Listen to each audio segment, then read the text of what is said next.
Good afternoon, everyone, and welcome to the Council meeting of the 9th of February 2016. Do you have any apologies? Thanks, Provost. No apologies, but please note that the Director of Education, Communities and Economy is unable to attend today's meeting, and therefore the relevant heads of service will present our reports. Thank you. Order of business. Thanks, Provost. The order of business is as per the agenda that's been circulated. Are there any declarations of interest throughout the meeting? Just declare at the time as the item arises. You have the minutes of the previous meetings. Minute of the meeting for noting is the Midlothian Council meeting of the 15th of December 15. Okay. Minutes of the meeting for noting consideration of any recommendations. The Cabinet meetings of the 17th of November. Provost, I have one issue that I would like to raise, and that's pertaining to the Housing Allocation Policy Review on page 2/438. The Performance Review and Scrutiny Committee recommended to the Cabinet that in the consultation on the housing allocations policy, and if I recall right, it was unanimously agreed that we asked the Cabinet to consider giving greater priority to residents who could establish a local connection and for reasons to secure increased or to give increased family support.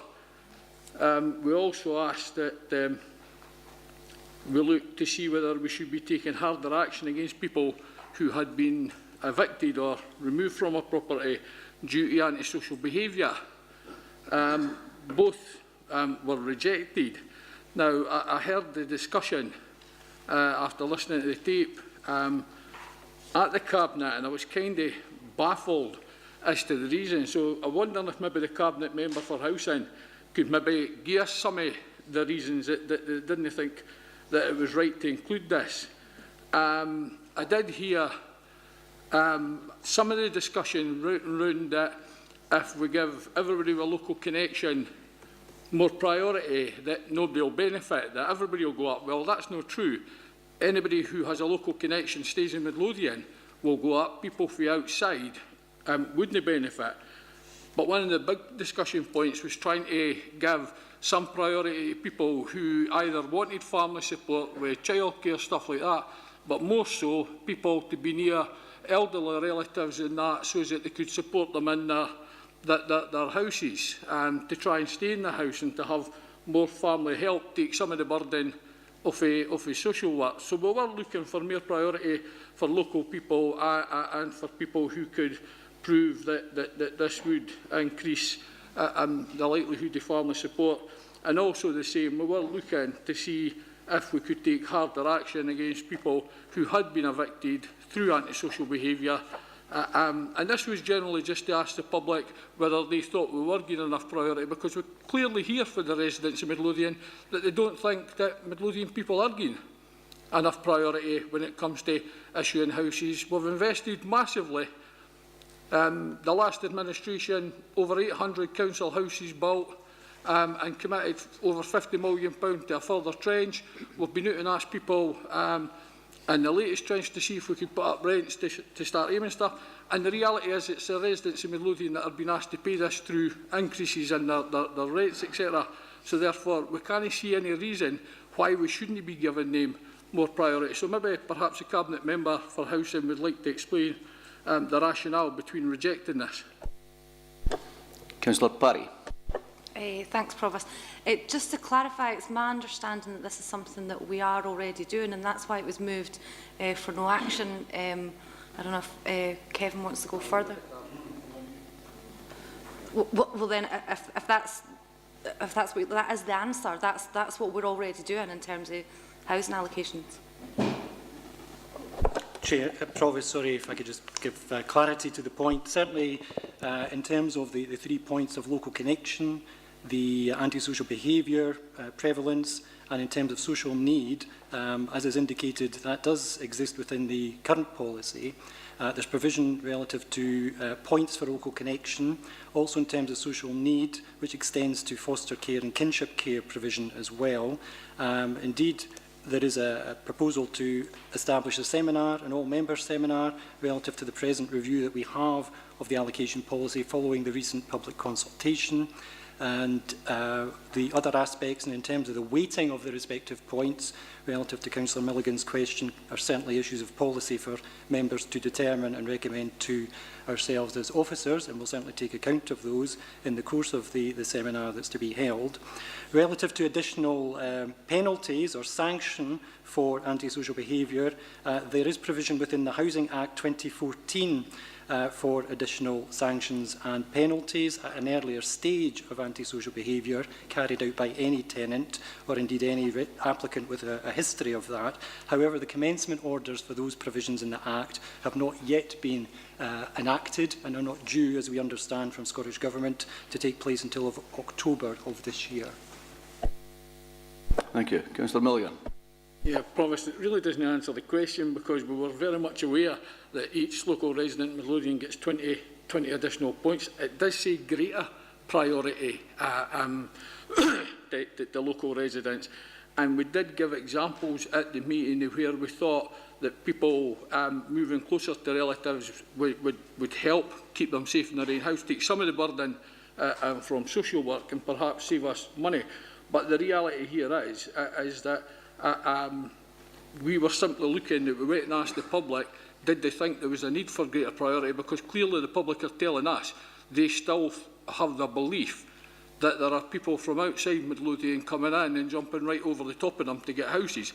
We firmly believe that we're building houses and it's the Midlothian tenants that are paying the cost of this, so therefore they should be the people who benefit.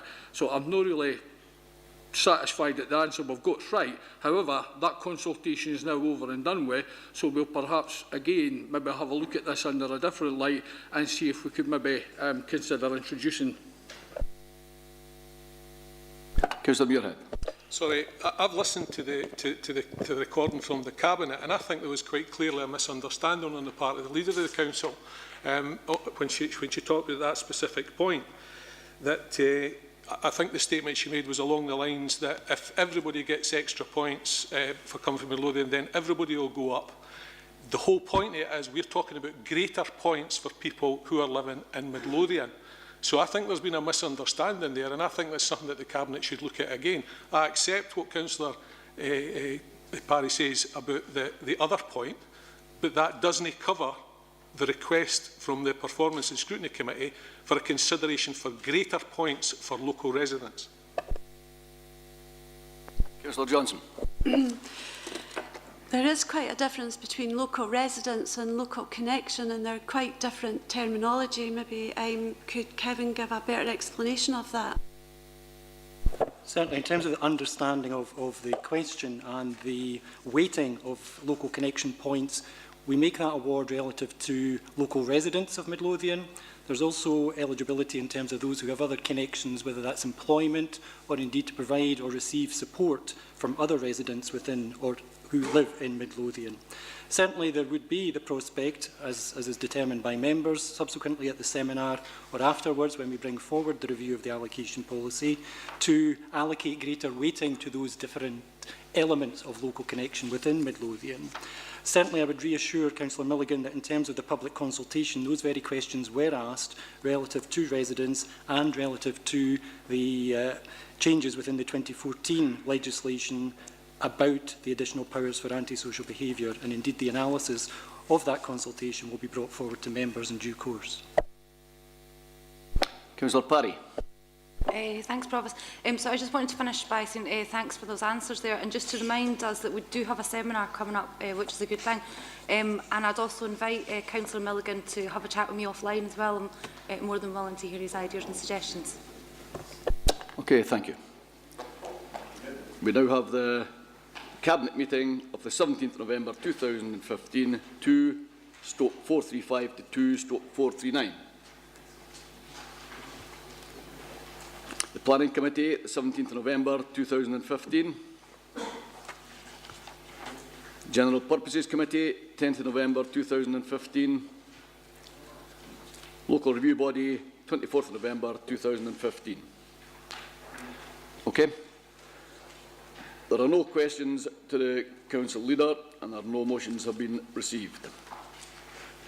We move to item number 7, pre-election publicity guidance, a report by the Chief Executive, Mr Laurie.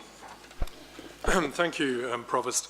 This report invites the Council to approve guidance on publicity in the approach to both the Scottish parliamentary election on the 5th of May and also the forthcoming European Union referendum. And the updated guidance for members' consideration is attached at Appendix 1 to the report.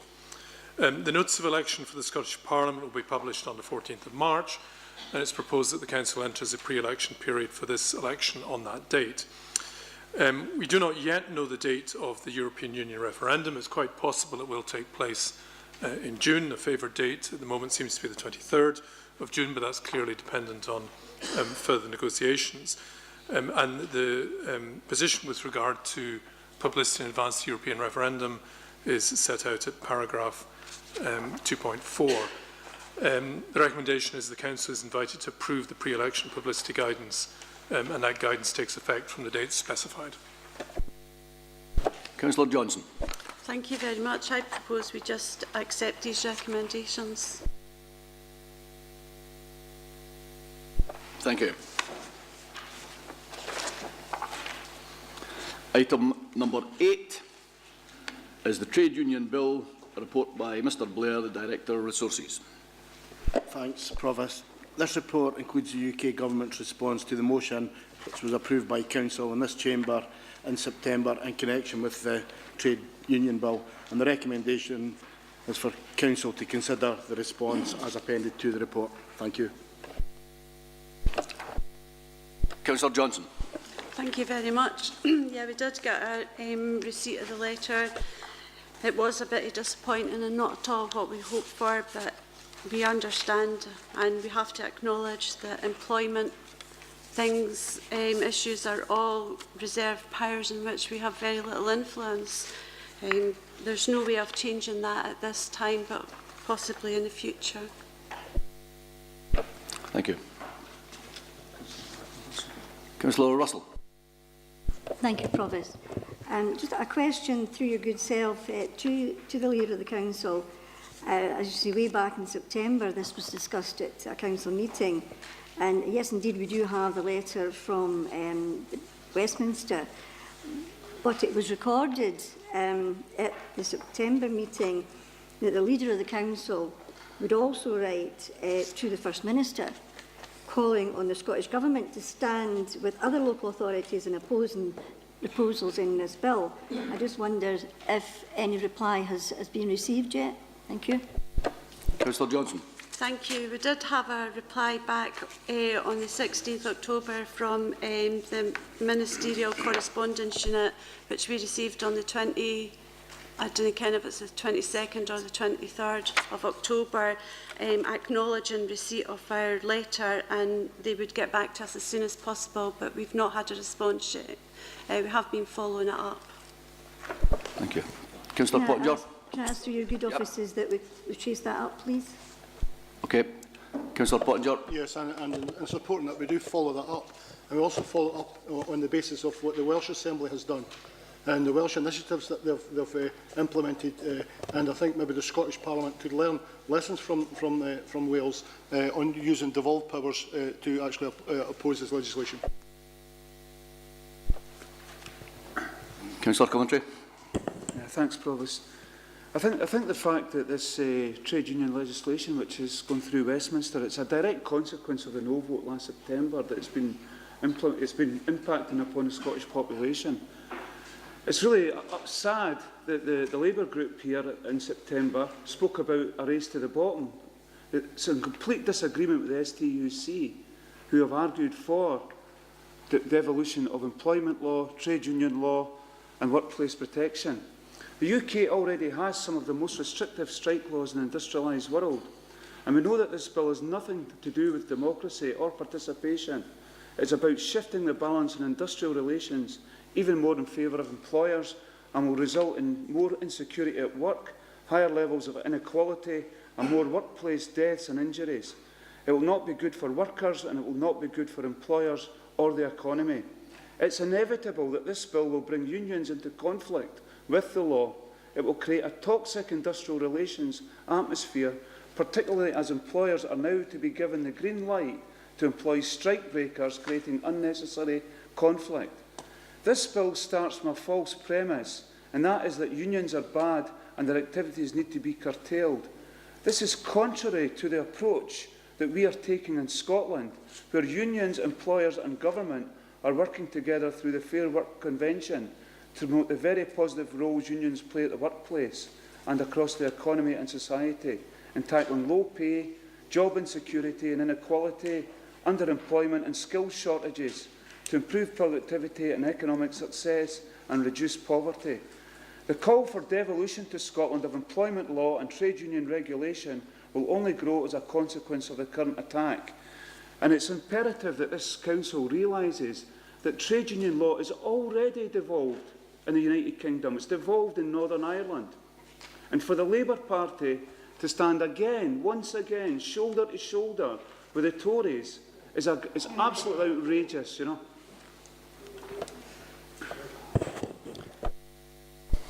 Yeah, thanks very much for your well-prepared and anticipated comments. But it doesn't take any connivance into the discussion we're just having in the chambers about Wales. You know, are you now saying that Wales can take action because they've not had a referendum and Scotland can't because we have had a referendum? Councillor Parry. Just a point about the Welsh thing. So in terms of the way the devolution works, because it's England and Wales, it doesn't work the same way as the Scottish Parliament does at all. So I think there is quite a lot of discussions going on about this in the Scottish Parliament, and it would be good to see the Scottish Labour Party agreeing with us. I mean, besides what happened at the referendum, who voted no and who voted yes, for this to be devolved to the Scottish Parliament would be a good thing. And while it was disappointing that the Scottish Labour Party didn't support that during the Smith Commission, it would be good to see colleagues here recognise that. Councillor Coventry. Yeah, I'll just reiterate once again that the STUC in July 2015 submitted a paper requesting that trade union law, employment law and workers' protection law be devolved to the Scottish Parliament. Who stood against that? The Labour Party. They asked for that to be removed. Let me state again, what is the Scottish Government doing? Well, I mentioned the Fair Work Convention. It promotes dialogue between employers, employees and trade unions, promotes equality in the workplace, promotes workplace democracy and promotes a living wage. Compare and contrast that with what's going on at Westminster, the confrontational approach, an outdated approach, which the Labour Party seem to have signed up to. Okay. The recommendations are on page 31. We agree to the recommendations and agree to Councillor Russell that we chase up the response from the Scottish Government. Thank you.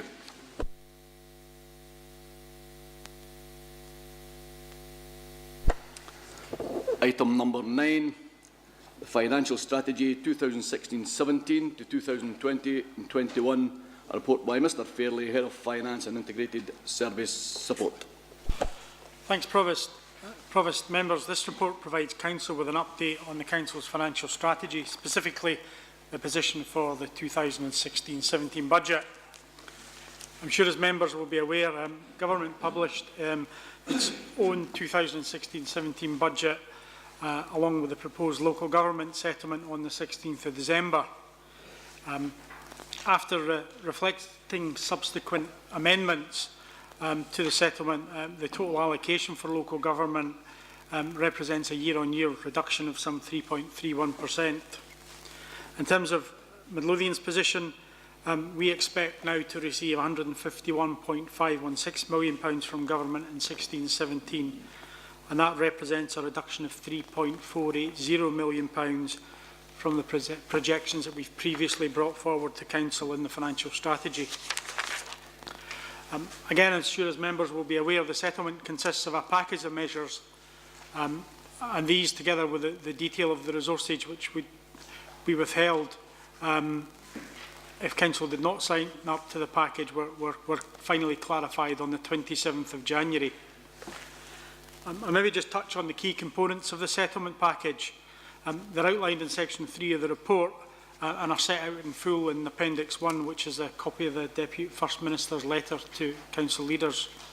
So the settlement has 3 main parts: £250 million from health for integration authorities to support additional spend and to meet a range of existing cost pressures, including delivery of a living wage for social care workers. That equates to about that part of the package equates to about £3.6 million for Midlothian. A requirement to maintain a national pupil-teacher ratio of 13.7, and the resources attached to that are some £1.550 million. To continue the council tax freeze, for which Midlothian is compensated by £1.154 million. In terms of those conditions, for Midlothian, it equates to £6.3 million. And in terms of council tax on its own, the terms of the settlement are such that an increase of 16% or more would be required just to offset the loss of grant should we not accept the overall package. In terms of Midlothian IJB position, in terms of the £250 million health resources, further details of that resource allocation will be set out in the next financial strategy report and the final financial assurance report, which will come forward to the special council meeting, which we've arranged for the 8th of March. The letter of the 27th of January invited council leaders who intend to take up the full package to write setting out their position by today. And I understand that, subject to the decisions taken at council today, that in terms of recommendation 12B, that the leader will advise the Deputy First Minister that the administration intends to take up the full package. Section 4 of the report sets out the position in respect of council tax, and whilst the statutory deadline to set council tax is the 11th of March, the recommendation is to set council tax today to allow billing to proceed as planned. Section 5 of the report provides members with an update on the cost of services for 2016-17 only. Given the position that we have with the grant settlement and the position in respect to future years' projections, the idea is to bring forward updated projections for the period 17-18 through 2021 later in 2016. And that will allow us to give a more robust projection of what the likely position will be for grant prospects for later years. The tables that set out in Section 5 indicate a budget shortfall for next year at this point of £7.631 million, and that's before the measures that are set out in Section 6 of the report, which are aimed at addressing that shortfall. Taken together, the measures which are summarised in Table 5 in the report result in a remaining budget gap at this point of £3.873 million for next year. The Strategic Leadership Group are continuing to develop savings proposals which are aimed at reducing this gap, and these will be brought forward to the special meeting of Council on 8th of March, and that will allow Council to determine its 2016-17 budget at that point. Section 9 of the report provides you with an update on the reserves, which reflects the information contained in the reports later on today's agenda, and can cover that. Any questions on that as we go through those reports? Provost, I'll pause there if members have any questions on the report. Otherwise, we'd ask you to consider the recommendations set out in Section 12. Thank you. Thank you, Mr Fairley. Councillor Parry. Thanks, Gary, for such a detailed report. I think we are under no assumptions that we have got a challenging picture over the next year, and we do have money to find. But I do want to make a point about the context of what that means. I think it's we can sometimes be too focused on figures, and I think we do have to look at the context of what else this means in terms of allocations and the way that it was allocated. So in terms of the reduction, we do have to also take into account that as part of the settlement, these are the largest reforms in regards to the delivery of health and social care that there's ever been since the National Health Service. It was founded in 1948, so there's a £250 million injection going in to deliver services at local level. There's also £200 million to be invested over the next 5 years in 6 NHS treatment centres, a commitment to increase free childcare for 3- and 4-year-olds, an additional £55 million for Police Scotland as well. I think while our position, we've no doubt got challenges to face, I think overall John Swinney's done a fantastic job of maintaining council budgets over the last few years, particularly when you look at English councils who are facing cuts of up to 27%. So I think that we should be grateful for the financial position that we're in right now, and thank our colleagues in the administration for being so prudent with finances. Thank you. Councillor Milligan. Thank you. I'm sure the thousands and thousands of public sector workers who are going to lose their jobs through this settlement will be really grateful. I'm glad to hear the Scottish Government and John Swinney are working really well with the trade unions, and everything should be devolved to us because everybody will be afforded protection. Oh no, sorry, no local government workers. They'll not be afforded that protection.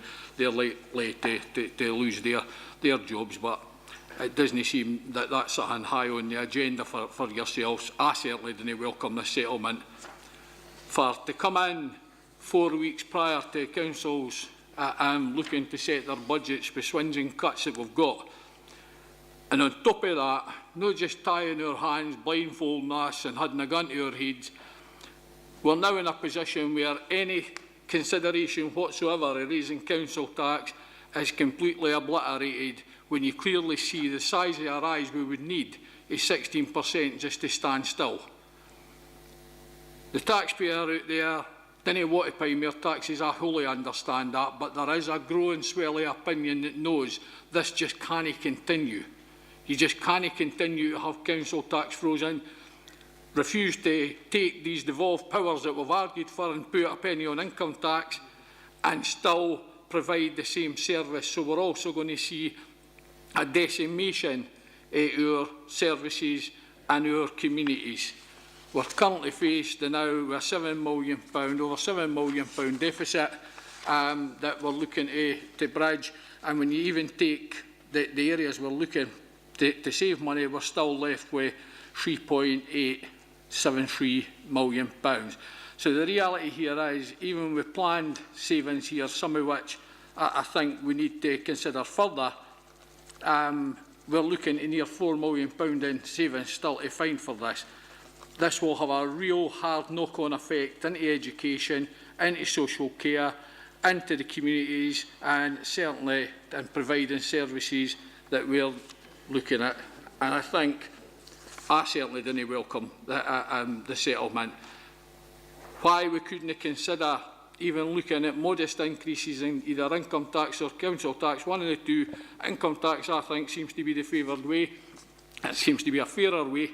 It's certainly, when you look at the percentage terms that the ministers used, and then you bring them down to real cash sums, you find that somebody on £16,000 a year, I think, if I mind right, would pay about £29, £19, and somebody on £250,000 would pay about £2.5 grand extra.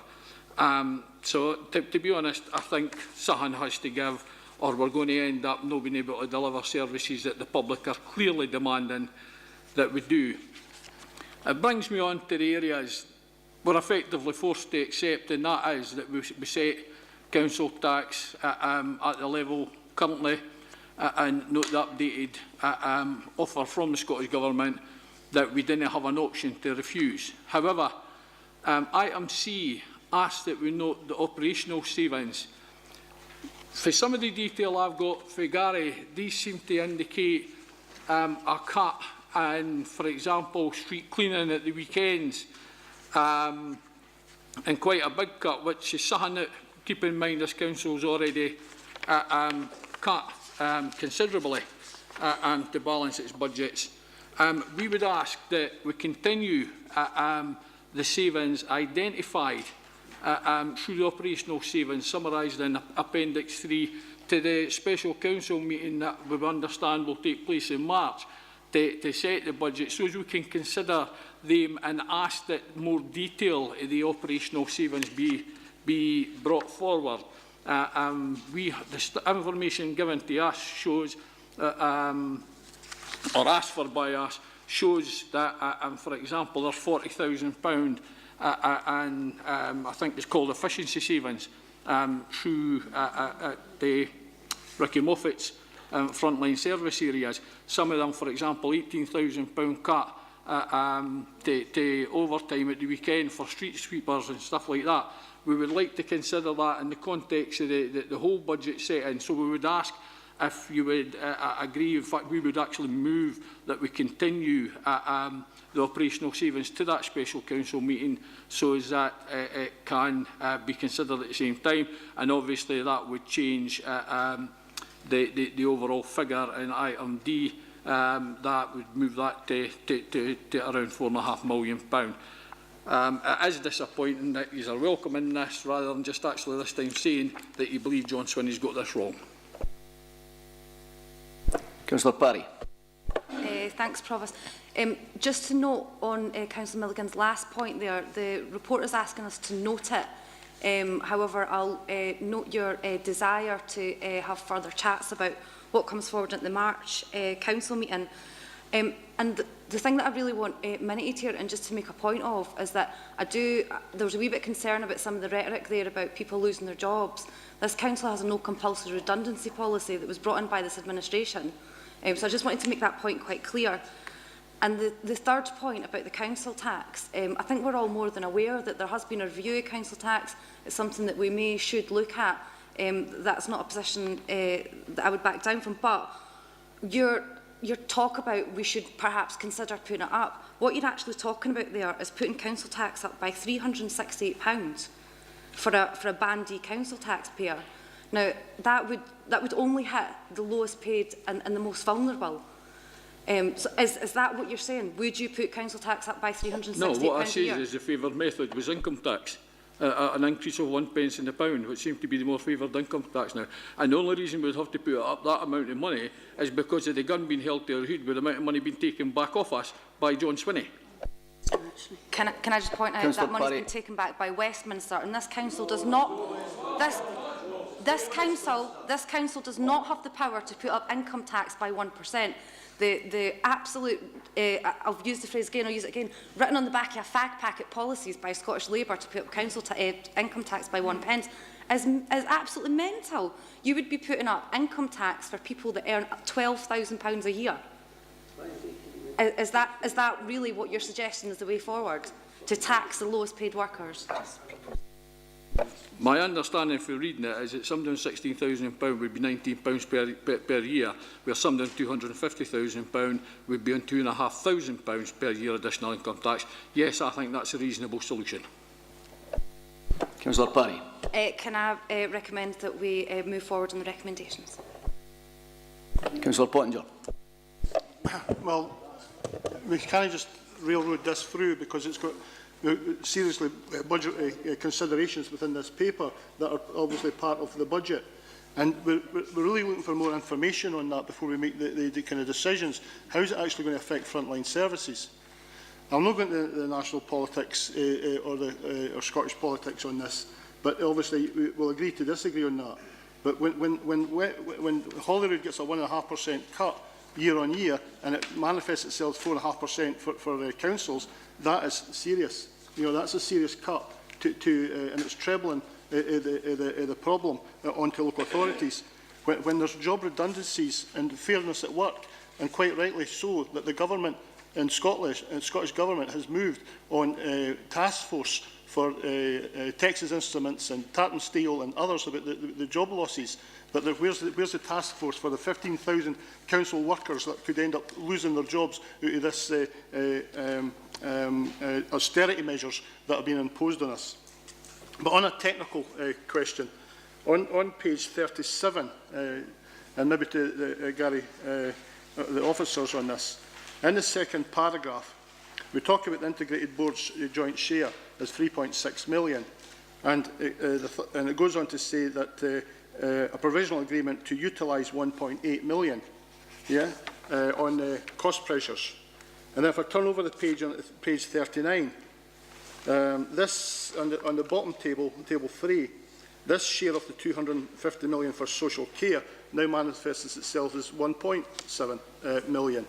And I could go further on a wee bit more, maybe discrepancies in that actual figure. But what is the true figure that we're putting in? Is it on page 37, or is it on page 39, or is it somewhere else? Mr. Fairley.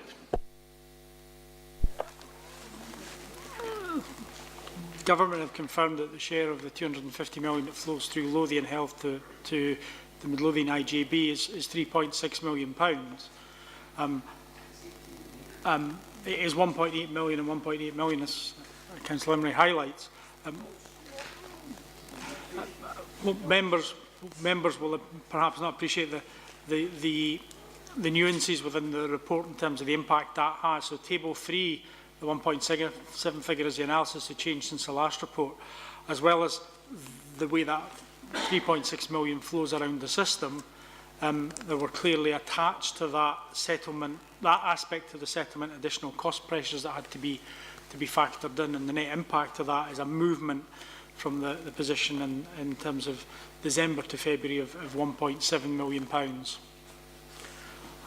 So £3.6 million flows from NHS Lothian to the IJB, and the net impact of all the changes on our budget is a reduction in the gap from the previous position of £1.7 million. Councillor Baxter. Thank you, Provost. I'm just looking for clarification on the recommendation 12C, as Councillor Milligan, I think, pointed out, which I tend to agree with, that we shouldn't really be making decisions at this stage. We should leave them until the 8th of March. But Councillor Parry says that we're only asked to note the operational savings. Now, what commitment are we giving if we approve the recommendation 12C ahead of the 8th of March meeting? Councillor Parry, would you like to comment on that? So what we have as a management team has identified a number of savings which will take money out of the budget, but which do not have any impact on policy or service delivery, and therefore operational things that can be progressed under the existing delegated powers. So does that mean we would not be able to reverse or amend any of those savings come the 8th of March if we approve 12C? They're not savings that as a management team we consider that councillors would necessarily need to approve, no.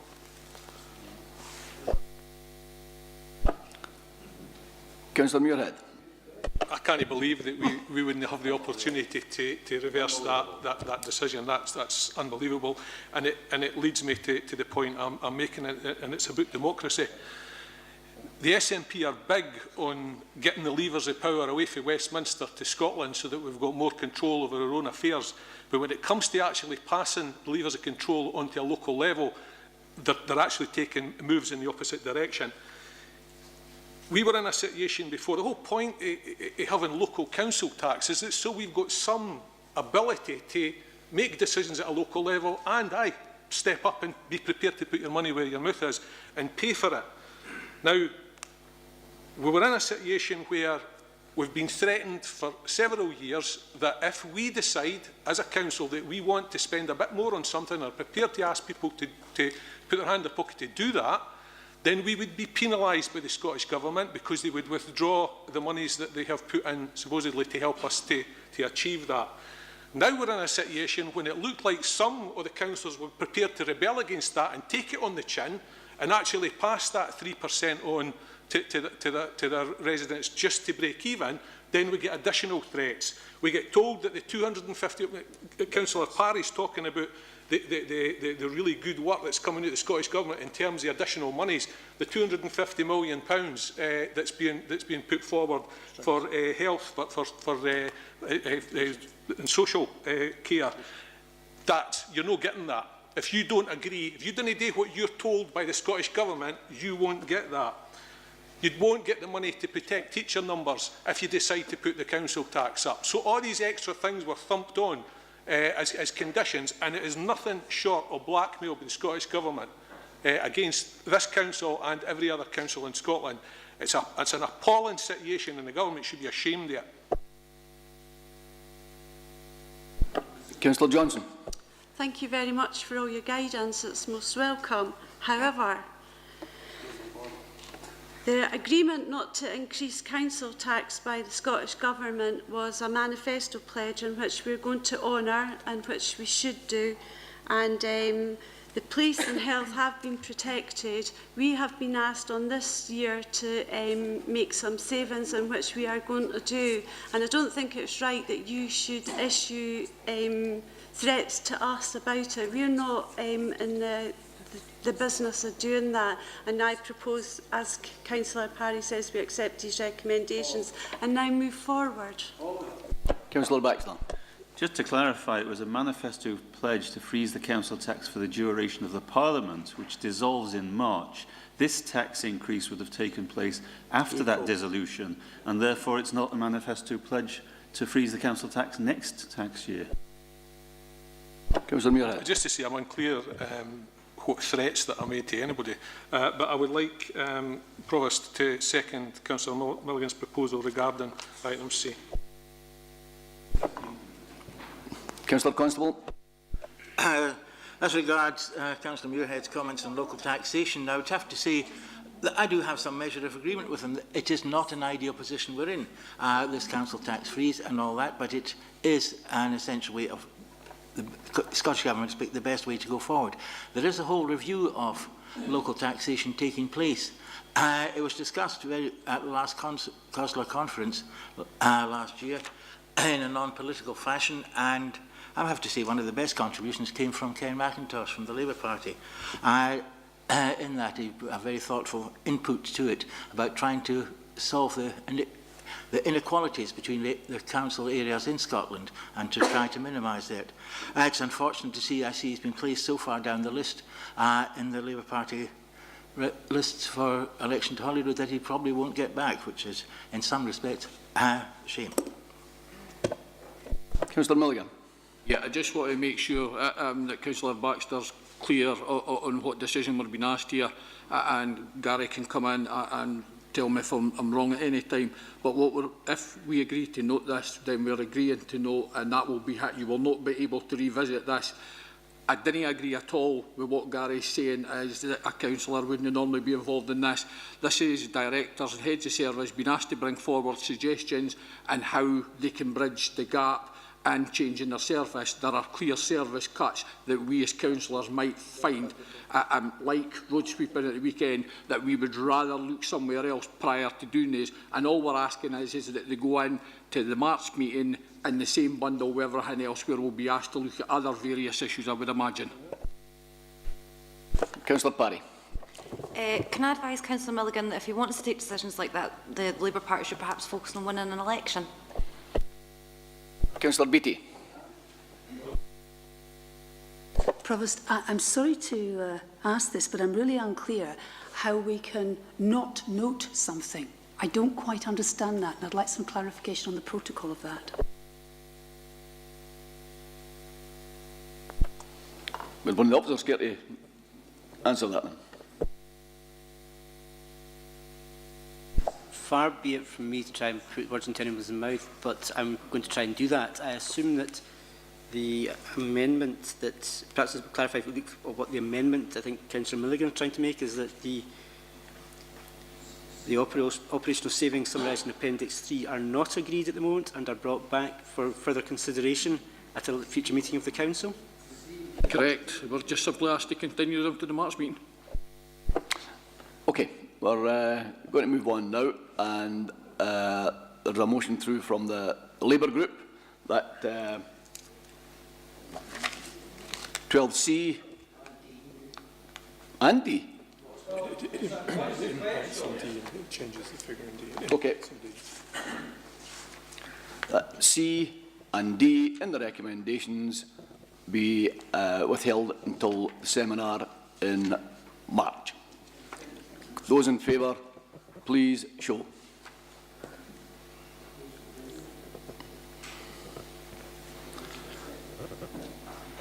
9.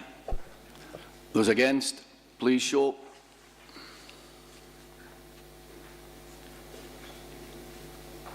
Nine. I cast my vote against, so therefore the recommendations in the report are accepted. Thank you. Provost, can I just ask for a point of clarification in the whole debate there? I mean, what Gary Fairley said was that he didn't see this would be a role or an input for councillors to take for the cuts that you're actually talking about putting in here. So the decision we've now taken is that you'll carry on with that now before the seminar in May, by what you said. And it is recorded, remember. That by noting the operational savings, then the position is because they don't impact on policy or service delivery that officers would be able to progress them under delegated powers. Thank you. We now move on to item 10. Financial Monitoring 2015-16, the General Fund Revenue Report by Mr Fairley, Head of Finance Integrated Service Support. Thanks, Provost. This report sets out performance against the revenue budget at the third quarter of the financial year. The report highlights that revenue expenditure is expected to be £198.9 million, which results in an overspend of £1.308 million. Income from grant and council tax is expected to total £196.6 million, which leads to a net overspend position for the year of just over £1 million, and therefore a projected utilisation of reserves in the current year of £2.37 million. Section 2.1 of the report, together with Appendix 2, sets out the material variations which give rise to the net overspend. Section 2.3 provides an update on the position on the General Fund Reserve. Provost, today I'm asking Council to note the contents of this report. Thank you, Mr Fairley. Councillor Parry. Thanks, Provost. Thanks, Gary. Some of the things in this report are really good in terms of the underspend. There was just one thing that I wanted to pull out, and it's perhaps more a question for Kevin, but I'll go ahead and ask you first. On page 65, in terms of housing benefit overpayment recoveries, I just had a wee question around what that means and what patterns lie within that. While that might be favourable financially in terms of the council, I was a little bit concerned that there might be some consequences from universal credit, and is there a trend towards people not being paid certain benefits that they perhaps would have before? Is there any challenges to people now claiming those benefits? As I've certainly heard from my own constituents, so I just wanted to get a general feel on that.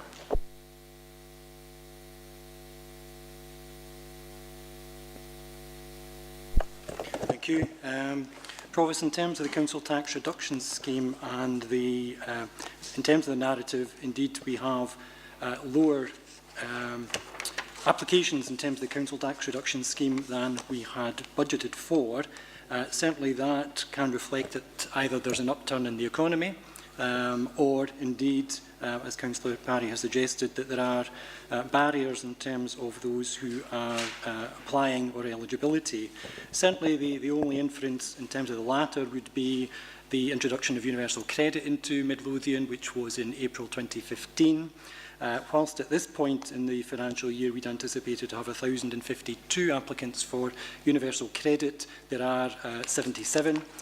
So certainly in terms of the claimant numbers, it's minimal, and that's a good thing in terms of the processing. But certainly I would acknowledge that there is an additional barrier in terms of applying for council tax reduction scheme. As within housing benefit applications, it was as standard that it was the default position that people were also eligible for council tax reduction. Within universal credit, the applicant has to make that application themselves because it isn't processed through by DWP. In terms of housing benefit, the council acts as the agent for DWP, so we were able to process both benefits at the same time, whereas with universal credit being retained by DWP, the applicants need to make two separate applications, both one to DWP and then subsequently to ourselves for the council tax element. So there may be a proportion within that relative to the question that's been asked. Councillor Parry. I just wanted to ask if we could bring back a report to Council. I understand it might not be at the next Council meeting that there is going to be a further rollout of universal credit, but I think that it's something that this Council should be aware of, and at the appropriate time, could we bring back some of that information? Okay. Councillor Pottinger. Yeah, we do have a welfare reform subcommittee, and maybe this is something that we could establish for our information through that committee, because it seems to have dropped off the schedule events in the last 12 or so months.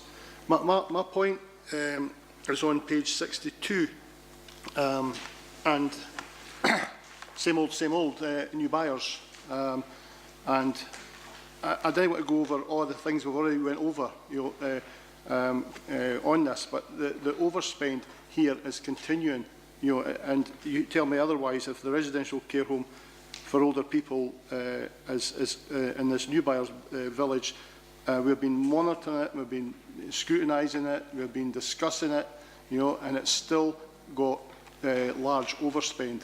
And I thought if we got a hold on the non-planned stuff that had been used up there, we maybe got a hold on the budget, accordingly within the new buyers. I know that there's been a lot of discussions on the Care Commission's report, and we're pending another report or visit, soon. But I didn't want to go over all that.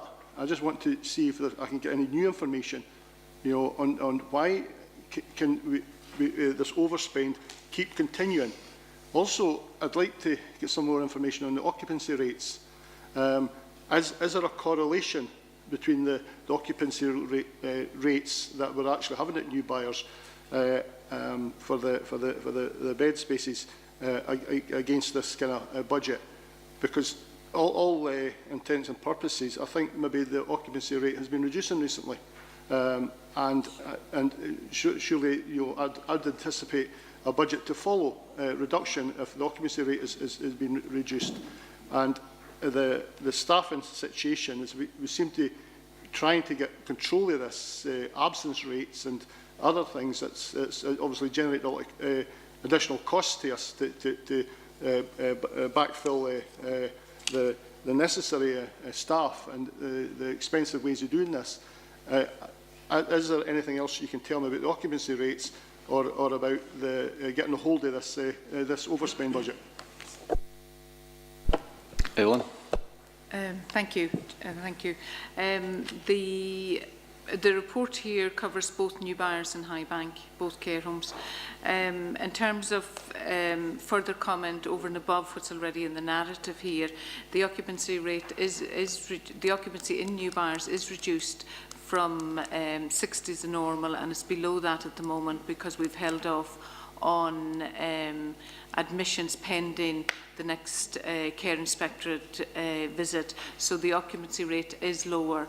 However, the staffing levels are being maintained because of the level of work that's required, particularly around training and ensuring that we're addressing the issues that were raised in the Care Inspectorate report.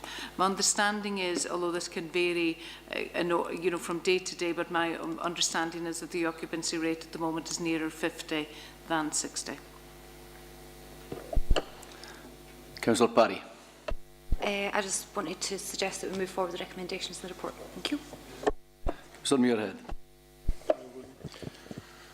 Councillor Pottinger's right in what he's saying. This issue has been going on for some time. We had a kind of headline some time ago of £500,000 overspent, mainly to do with new buyers. And my understanding is this quarter 1, 2 and 3 report is again mainly, the overspend is mainly due to new buyers, although we accept there are other issues in there. It's been going on for some time. It's been under supposedly quite intense scrutiny, but during the recent discussions on new buyers, which have taken, I think, 7 or 8 hours at the last 2 performance and review and scrutiny committee meetings, The Cabinet member for with responsibility for this and Leader of the Council has been conspicuous by her absence at any of these two meetings, and hasn't made comment on this issue when it's been discussed here again today. I would like to ask the Cabinet member what challenges have been made to senior officers by the Cabinet member about this issue of increasing again overspends, and what challenges have been made to the officers regarding the inspection report, the poor inspection report that we received in September. My understanding is that the Review and Scrutiny Committee consists of members who are not members of the Cabinet. That's why the Cabinet member for that portfolio wouldn't have been at the meetings. It wasn't requested that she was to turn up to the meetings. Most of the your group are actually in attendance at the meeting, both those who were as members of the committee and Cabinet members who came in to observe that. And given the statement that you made, Provost, at the meeting, that you believed that Councillor Johnson hadn't seen a copy of that report until the same day as we had, when the first scrutiny meeting was meant to be conducted, I would have thought that it would have been prudent to have attended, even just to see what the other members were saying, to see the issues that we were raising. Councillor Johnson. At the time of the Scrutiny Committee's meeting, I was other pressing business involving the Council. However, it is correct that I didn't receive a copy of the Care Inspectorate's report until the same time you did.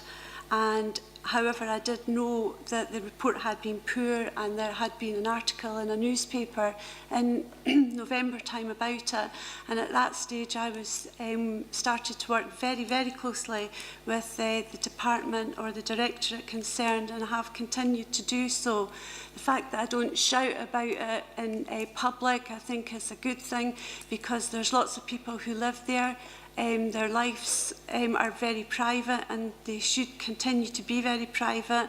I've spoken with some members of staff who work there, some residents, and with relatives, and I'm satisfied that I've done everything I should be doing in pressing officers who are in charge of new buyers. Councillor Muirhead. Just to be clear, through you, Provost, that you were aware that there was a bad report, but you didn't actually ask to see it. I was told at that stage it was in draft form, and that I wasn't entitled to see it, but I saw it when you saw it. That was, what, 3 months after the inspection, and 2 months after the report was published. My understanding is the report was published in November, so nobody offered you even a copy of that report.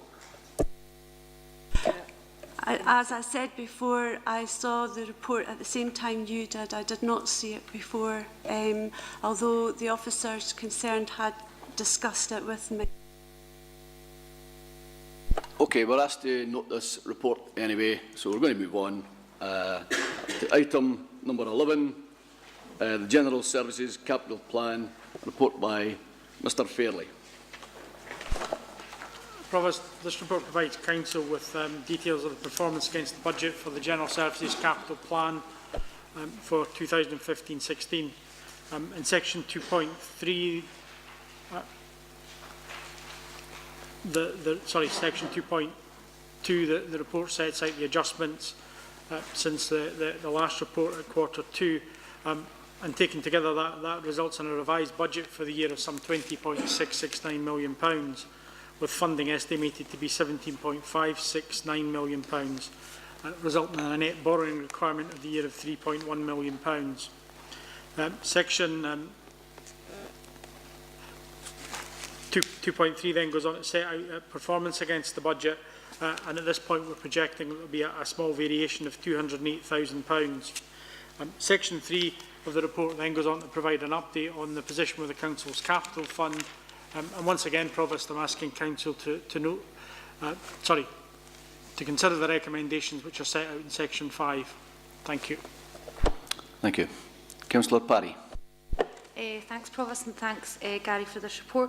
Nothing to add or question, but I do just want to point out that it is fantastic to see so many projects still going on throughout Midlothian, in particular the impressive listed primary school building, which, if I remember back in September, I was certain members of my constituency were advised weren't happening. So it's really good to see this going ahead, and mindful to take forward the recommendations. Thank you. Council happy to note the recommendations. Thank you.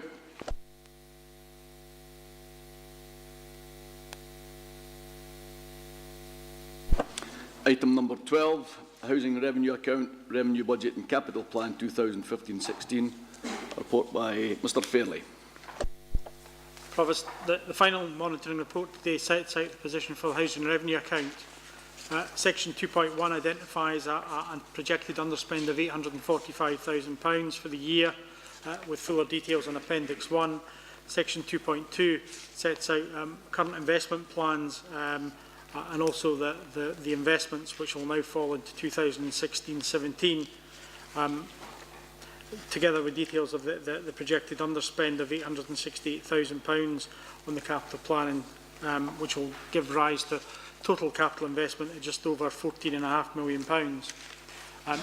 Members should note that the HRA balance at the year end is projected to be £24.5 million, but that, however, the majority of this will be utilised to fund the existing investment plans that Council's already improved. Again, Provost, simply asking you to note the contents of the report. Thank you. Councillor Parry. Thanks, Provost. I'm happy to note the contents and move forward on that. Council happy to note the contents of this report. Councillor Milligan. Provost, can I just ask, we did some months ago, sorry, my brain seems to have switched off here, we asked about the possibility of investing up to £2 million and pavements in and around council housing estates to try and bring them up to speed. And I think we agreed that, subject to a further report. Can you remind me, Gary, where we are with that?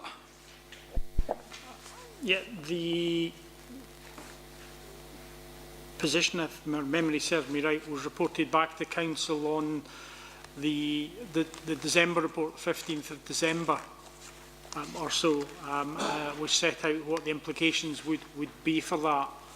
And therefore, so we have reported back that there was a, based on the continuation of the current investment plans, there was a lack of headroom within the general services, sorry, the HRA reserve, sorry, to facilitate such a transfer.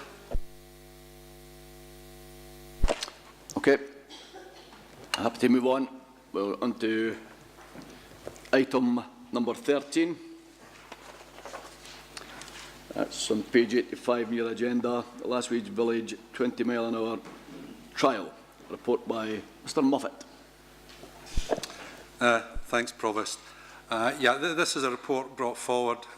Members will be aware that approximately a year ago it was agreed that we would introduce a trial in Last Wade Village of a 20 mile an hour speed limit. In section 1, I'm inviting the Council to consider results from the pilot through Last Wade.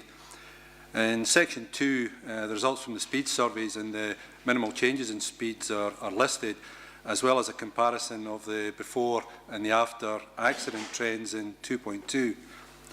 In 2.3, and referring to Appendix 1 therein, there's a very positive response to the trial from the local community. Whilst they acknowledge the speeds and accidents, there was very little change. There was a perception there that it felt safer to them. And as I say, that's alluded to in the letter that was received.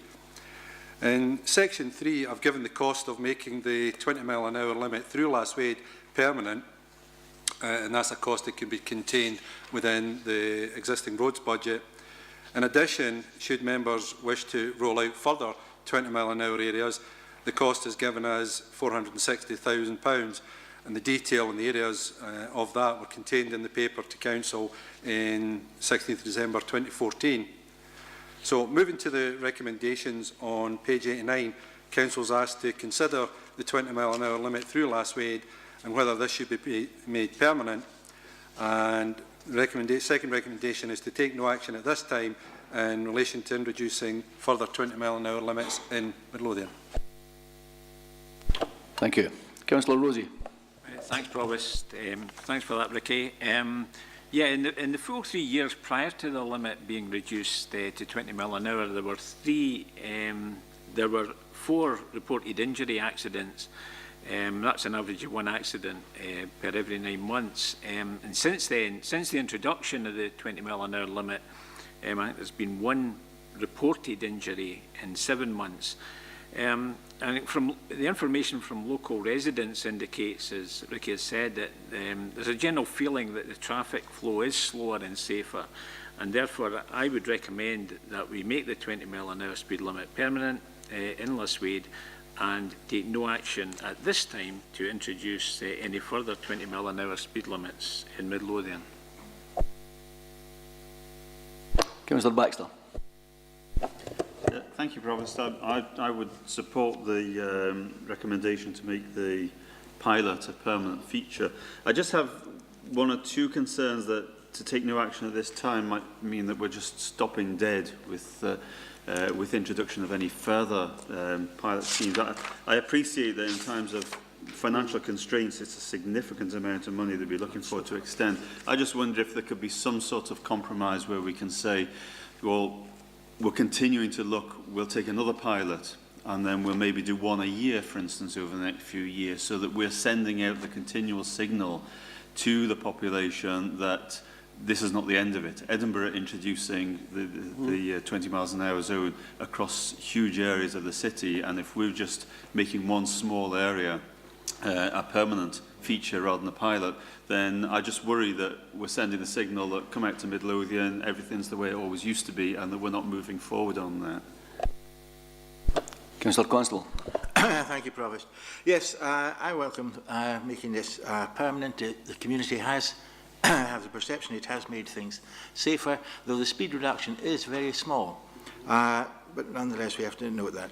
As we're not in the consideration here, we're taking no action at this time to introduce any further 20, and I agree with Councillor Baxter, this does not preclude it happening at some time in the future where, if the need was identified, especially identified in any particular community. A lot of experience will be gained from watching the Edinburgh experience, and I think that will be valuable, and I'm sure our officers will take note of what goes on in Edinburgh as to see it. The main problem with the traffic in Lithwaite, and it is a problem, is the sheer volume. We've had reports showing that it's virtually 10,000 vehicles in every day and 10,000 out. That is a huge amount of traffic for the village. It's not in the nature of the village when you go back 20, 30, 40 years ago. I remember then it was a quiet village, but that is just the reality of things as they are now. And as a council, we do not have the power to do anything about that. Thank you. Councillor Rosie.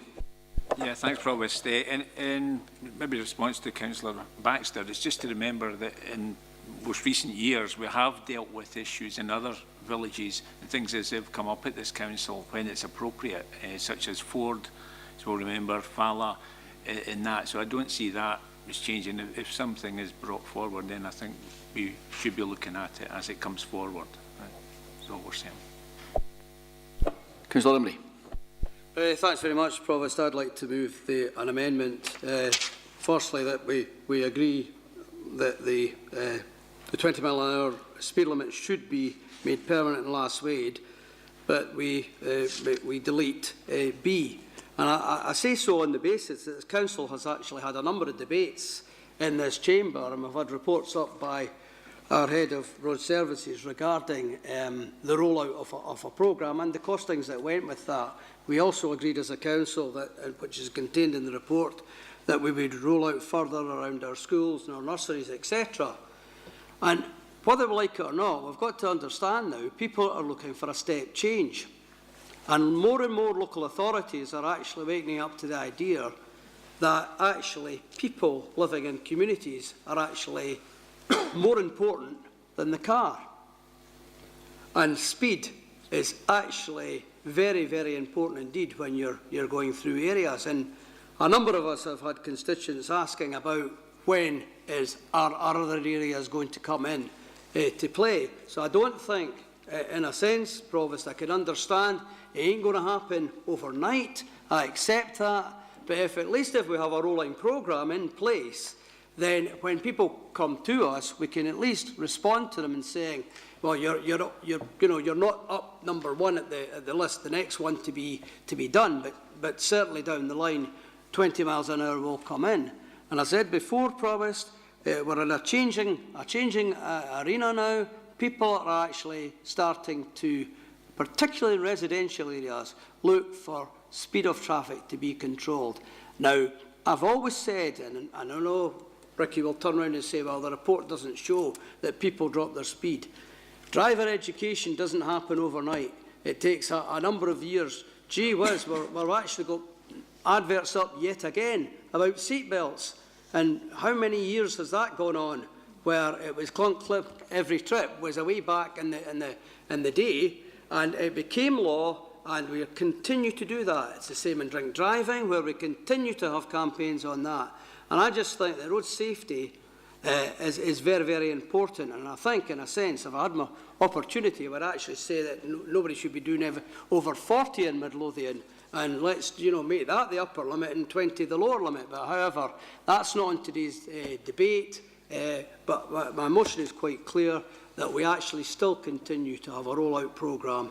And we did have a list, if I recall, that was reported back into us. So we just work away at that by looking, by continuing to do the schools programme, the nursery programme, and indeed look at the others. Now, it might take a number of years, and I understand that. And I'm not actually asking for the money to be set aside and be done overnight. But what I'm saying is quite clearly, we have got a programme there. The Council agreed that programme, and all I'm asking for is, please, please, please, let's continue to actually support residents out there who are will be quite pleased to see 20 miles an hour. Thanks very much, Provost. Councillor Young. Thanks, Provost. Yeah, I would second Councillor Emery's motion, which I think is to delete B and replace with to look at each case but on its own merits. Is that right, Councillor Emery? Well, we've agreed a report as a council, Councillor Young, and all I'm asking for us is we don't need to change our position on that. Yeah. I also think that there's probably quite a lot of consensus across the chamber anyway on the road speed issue, and I suppose that the biggest drawback to what is otherwise, I think, an excellent report would be maybe just a signal it would send out if we left B in, to actively say that Council is taking no action at this time. Maybe just implies that we have taken a more active decision than we have, when actually, it is the case that the signals that we send out are important, and also we kind of know that maybe doesn't represent wholly our views. And I also think that the point that Councillor Emery makes about mindset change is an important one. I accept Ricky and his team have, good grounds for saying that if you put an inappropriate limit in place, it reduces people's willingness to obey any of the signs really over a period of time. But I think that broadly speaking, maybe that's probably a short-term result, but I think broadly speaking, people would have more respect for the road speed if they knew that the authorities generally were more serious about lower speeds in residential areas. And I think, otherwise a great report, but I'm just a bit uncomfortable to be so upfront and express as to declare that we take no action at this time, when really we have a more open mind than that, I think. So I would second Councillor Emery's motion. Councillor Baxter. Thank you, Provost. I tend to agree with many of the arguments put forward by Councillor Emery, and again, I'm looking for clarification in a sense here. If we remove recommendation B, what are we actually committing ourselves to? Because my understanding is that we haven't committed ourselves to actually carrying out this programme over a specific time frame. And therefore, we can take into account the cost considerations, the demand considerations amongst the locality, the residents. Whereas if we do leave recommendation B in, it does send a worrying message, I feel, that we had a pilot, it only reduced speed limits by about 1 mile an hour, so if we have a pilot somewhere else and you also break the speed limit, then we're going to say it's not effective, we're not going to do it. I really feel there's an important message we need to get across, that this council is serious about implementing 20 miles per hour zones. And given that by removing recommendation B, I don't think we're committing ourselves to a particular programme in a particular timescale, it doesn't worry me too much about the financial considerations, because we've essentially put out a message to people that this is the direction of travel, if you forgive the pun. Councillor Johnson. Thank you. I just worry about the report from the residents saying they felt safer, they perceived themselves to be safer, but in fact they're actually not. And I don't want people lulled into a false sense of security that we've now got this 20 miles an hour zone and we're going to be safe, and an accident being hit 29 miles an hour or whatever is going to be very serious. How do we get that message over that people still have to be vigilant when crossing the road, and how near to the edge of the pavement or whatever they can be? Councillor Constable.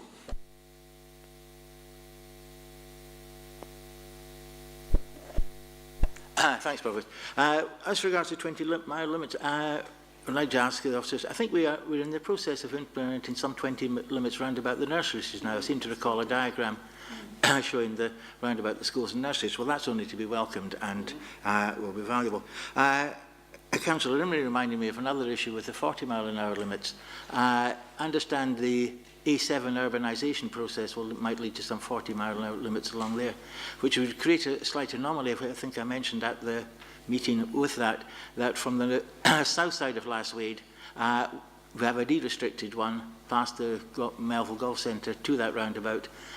So there we, while we have a 40 limit from the city boundary out to Lasswade, then becoming a 20, and then we go to a 60 limit until we get to the Melville roundabout to West Bank. So in other words, I think if we're going to implement a 40 limit, that could be taken right through.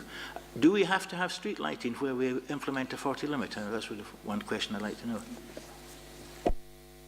Simple answer is no for a 40, no. Councillor Bennett. Thanks, Chair. just to clarify, there's Lasswade's not the only area in Midlothian that's got a 20-mile speed limit. There's 20-mile speed limits, for instance, in Woodburn, and has been, I don't know, before I was a councillor, been there for years. And it works. It works when there's nobody being getting knocked down or somebody getting killed because somebody's speeding. So I would support Councillor Imley's motion also to take no action at this time, because it doesn't look good. Because you're going to get people in your own ward saying, how is it you've agreed to a 20-mile speed limit in Lasswade, but you're deciding to take no action anywhere else in Midlothian at this time? So I think it'd be better without that. Just that I support regulation A. Councillor Rosie. Right, can I say, I mean, I think we're arguing about words in that here, and I really don't think at the end of the day it's going to make a great deal of difference whether DB's in or not, to be honest, because it's still not committing us to anything at this stage. So personally, I'd be okay if we take D out and then just move forward with the recommendation on Lasswade. Mr. Fairley. Thanks, Provost. Just to clarify that there is no money set aside within the budgets in terms of further phases of 20 miles an hour, so just for the avoidance of doubt for any members. Okay. The administration seems to be happy to remove paragraph B. We're happy to move on with that one. Okay.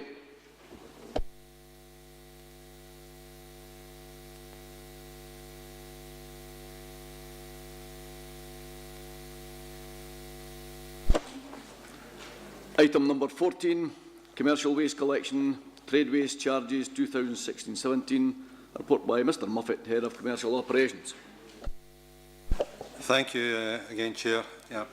This report comes forward seeking Council support to increase trade waste charges by 10% for 2016-17. Section 1 outlines the reasons for this increase, the first in 2 years. Section 2 gives the Council's legal responsibilities in terms of collecting and disposing of trade waste, including charities.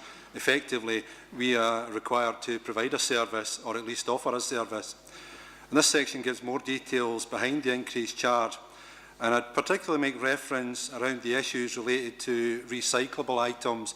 There is a paper later on today, and that kind of expands on that issue, and it is quite a significant one. Section 3 outlines the financial effects of increasing the charges by 10%.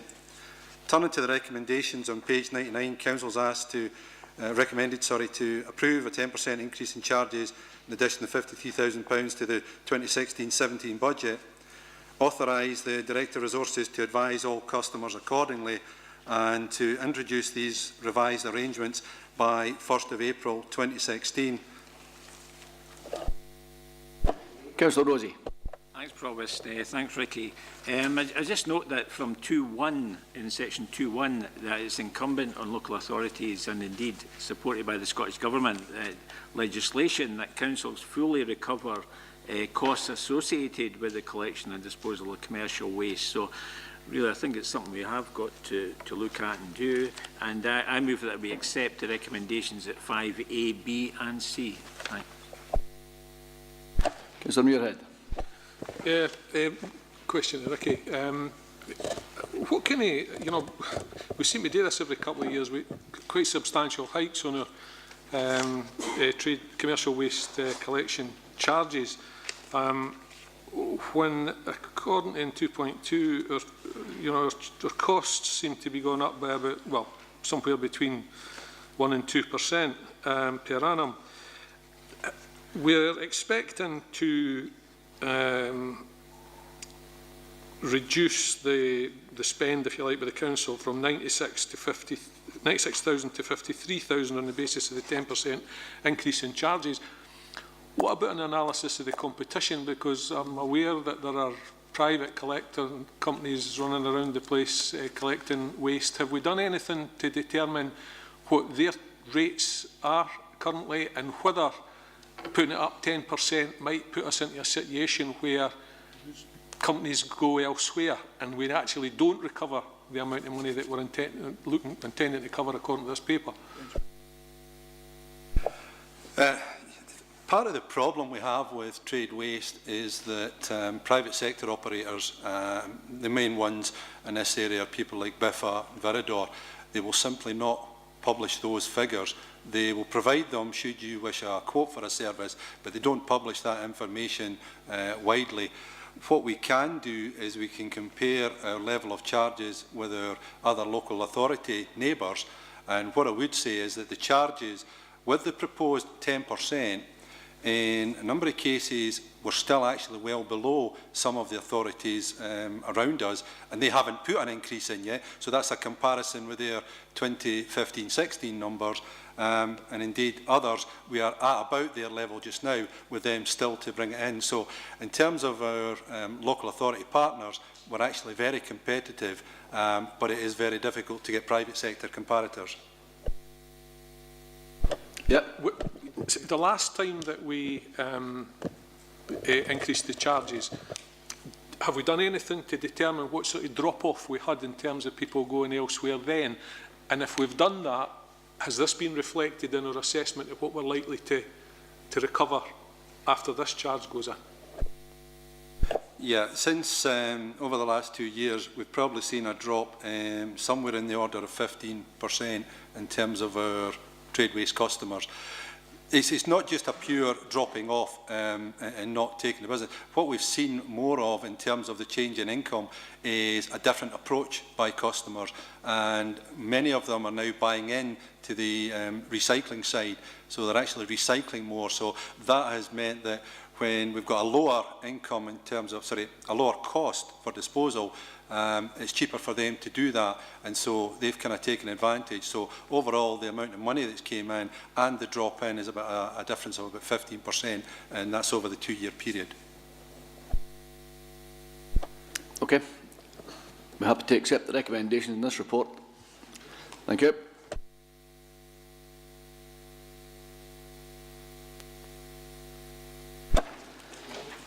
Item number 15, the Partnership Working Update, report by the Chief Executive, Mr Laurie. Thank you, Provost. The purpose of this report is to provide Council with an update in relation to partnership working with East Lothian Council, and specifically in relation to two issues. One is trading standards and the other is contingency planning. In June last year, the Council received a report in relation to trading standards recommending a move to a partnership service within 6 months. And in the same report last June, it was noted that further consideration was also being given to bringing together contingency planning. Following that, a report was made to the joint liaison group between the two councils in January of this year, recommending a co-located single service for trading standards. The view being that would have benefits for customers, for staff, and indeed for the two councils in terms of providing the service more effectively and efficiently. This was endorsed by the JLG, and the co-located service would be based in Midlothian. In relation to emergency planning, at the same meeting of the JLG, a proposal was brought forward to share East Lothian's risk and emergency planning manager for an initial period of 12 months. The benefits of sharing contingency planning relate to greater resilience, expertise, knowledge, and reduced duplication, as well as a number of other benefits listed at paragraph 3.4. The initial proposal would result in some additional cost for this council in the short term, as set out at paragraph 4.1. But the purpose of the initial 12-month period is to provide service resilience for both councils, whilst allowing the benefits of the arrangement to be reviewed in more detail, enabling a longer-term solution potentially to be brought forward. And an interim report will be made to the joint liaison group on progress in 6 months' time. The recommendations for members' consideration are set out at paragraph 6. Councillor Johnson. Thank you. It is a good report, and it's got lots of good things for both us and East Lothian Council in it, because it's good value. I feel that we should share these contingency and emergency planning, and it's not a great deal of cost to us, although there will be a review in due course, probably June time, and the pilot and trading standard has gone well, and I think we should also continue it. And it makes absolute sense to continue to look towards sharing the good practices of both councils, especially when and where possible the services could be run together, and it ensures best value for all the residents, both here and in East Lothian. Thank you. We have to accept the recommendations in this. Councillor Milligan. Thank you. Mainly for the Chief Executive, maybe the administration. Firstly, for the Chief Executive, I'm kind of baffled as to how there's an increase. The whole idea of shared services was to actually drive out efficiencies and to make savings, while at the same time looking to see if you could improve the service when you were doing that. But the whole ethos of partnership working is supposed to be to drive out the efficiencies. Yet here we have one that's in front of us that's an additional cost to council. So I'm kind of lost with that. But probably the higher picture is, at a time where we are faced with unprecedented cuts to public services, where are we with the big picture of shared services? We've done a horrendous amount of work, officer time, cross-council time, members' time, and looking at shared services with East Lothian, and at the very last hurdle, it was simply refused to be signed off. Now, I acknowledge there is no fault lies across this table. It was simply the workings at East Lothian Council and them having to go into partnerships that they couldn't get agreement at that time with the SNP, and I think it was the Liberal colleagues, and I think this time the Labour group and their partnership working down there are taking the same line. But there are many other councils out there that we should be looking to do other partnership working with. Where are we in the big picture of this, given the savings that we are going to have to be asked to take round this table? Thank you, Provost. Two issues there. I mean, firstly, in relation to contingency planning, and I mean, you're right. I mean, the purpose of the shared approach is in order to drive costs and improve services. So this is something we considered very carefully as a management team before taking the recommendation forward to the JLG. And we felt that contingency planning is an area where I think there's a very strong case for sharing across at least 2 councils and indeed potentially more in due course.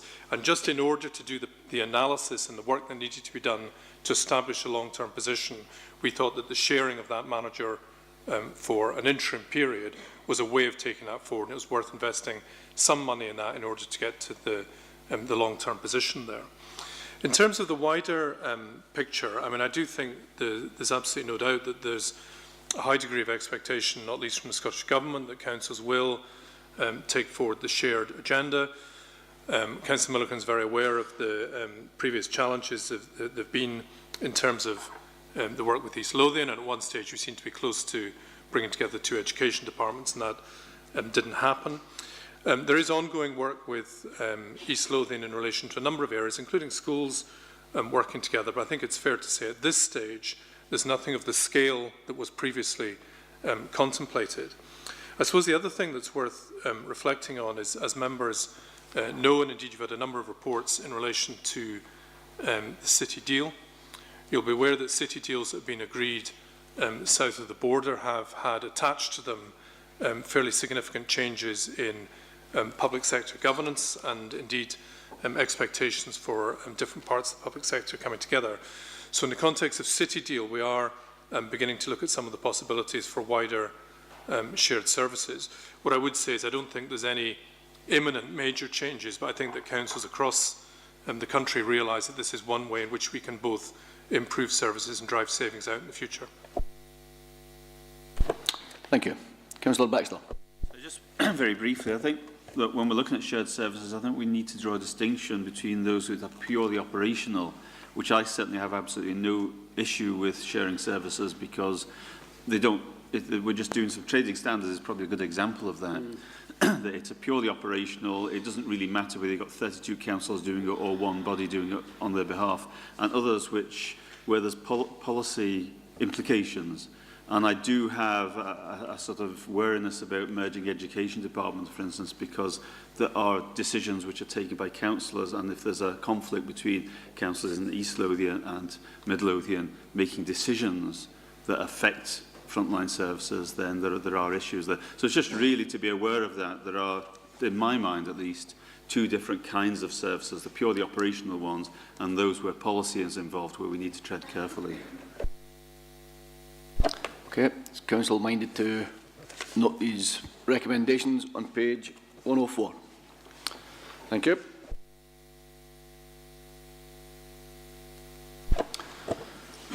Item number 16, consultation in the catchment areas of schools on A701 corridor.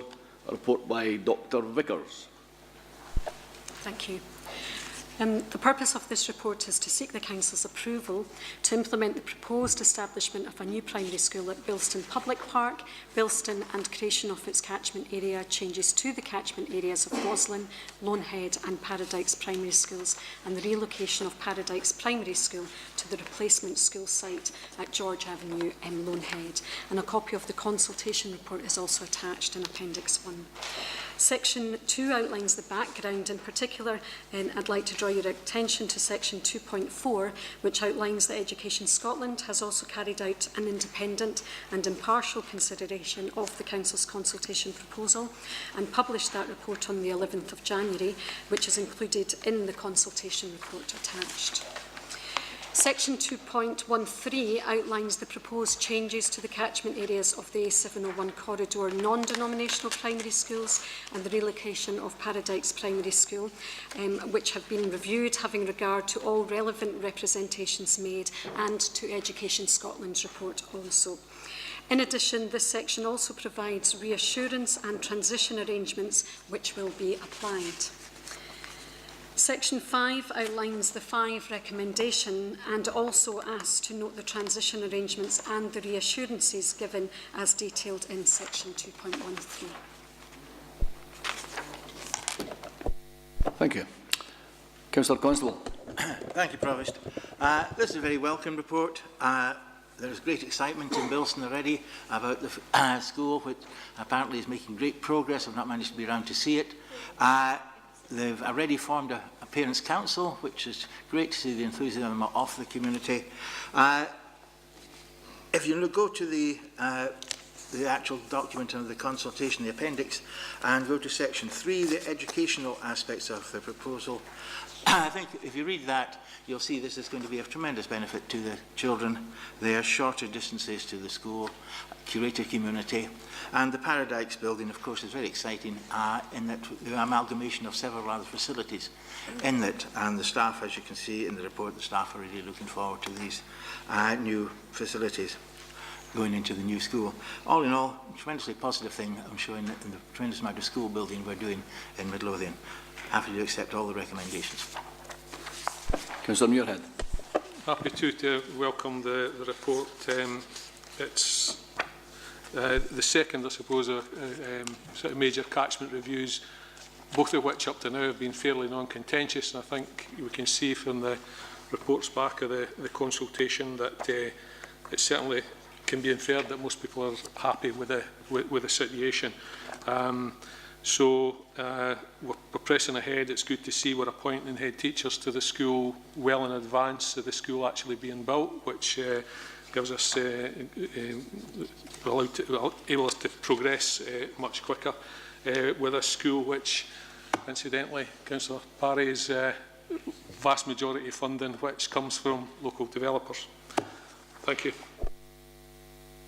Councillor Coventry. Thanks, Provost. Now, just to welcome the report and to draw the Council's attention to 2.3, which states that the consultation was received positively by pupils, parents, school staff as well as the community, and that 71% of written responses were clear statements of support. And 2.5, the Education Scotland report summary states that the Council's proposal has a potential to be of educational benefit to children and to local communities served by the schools affected, and that the majority of stakeholders supported the proposals. Mr Bourne. Thanks very much, Provost. Just very briefly, firstly, as somebody who was formerly connected with Beeslack, I'm absolutely delighted that the Bilston and surrounding communities have now got the school that they always deserved. It's a fantastic community, and I always remember the uniqueness of that particular community in Beeslack High School. I'm also, as a former teacher, was very impressed with reading the transition agreements. It seems as though people, parents, youngsters, everybody has been dealt with very sympathetically, and I would just like to congratulate Grace and the team on this particular work. Thank you. Councillor Constable. Yes, Provost. In my speech, I meant to say thank you to all the parents that took part in the consultation. To get a good participation is, of course, very valuable. Thank you.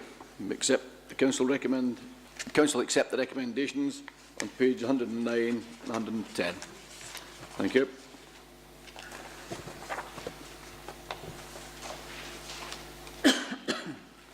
Item number 17, early years staffing model for preschool provision, report by Dr Vickers. Once again, thank you. Thank you.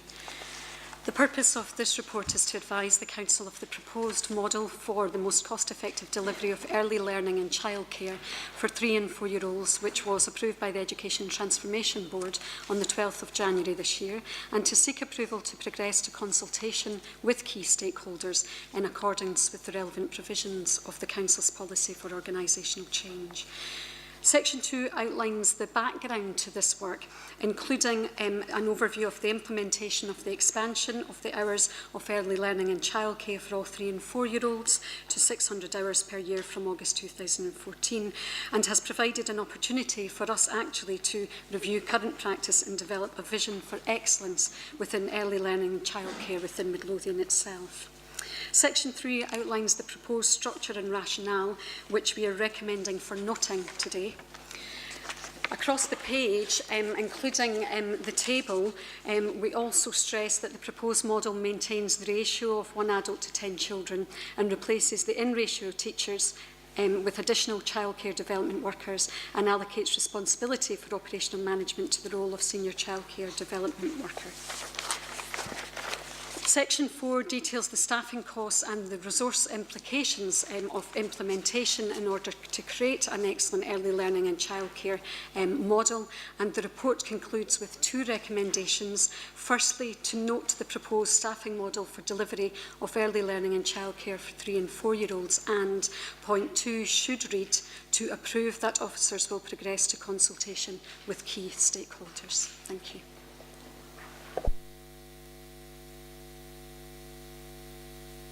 Thank you. Councillor Constable. Thank you, Provost. Yes, another very welcome report here. I would like to thank all the work that's gone into drawing this up. The expansion of early years and childcare in recent years has provided a really good opportunity to review our current service, and the Council is really aspirational, providing an excellent service which we can be very proud of. We're required by the Education Business Transformation to re-evaluate in the light of recent legislation the most cost-effective delivery of the preschool children's access to a wide, and we've moving to this peripatetic model of teacher access. It's going to give a really good fair access to all our communities, and it is to be congratulated. Therefore, I'm very happy to move that we note these things, make these 2 notes and proceed. Thank you. Councillor Muirhead.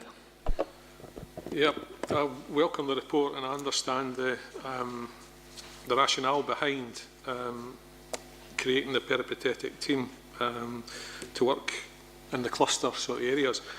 A couple of questions though. On page 128, the table there indicates 4 main cluster areas, and it talks about settings which I understand are actually nursery establishments, and the places are obviously the number of people that are going to, children that are going to be attending that.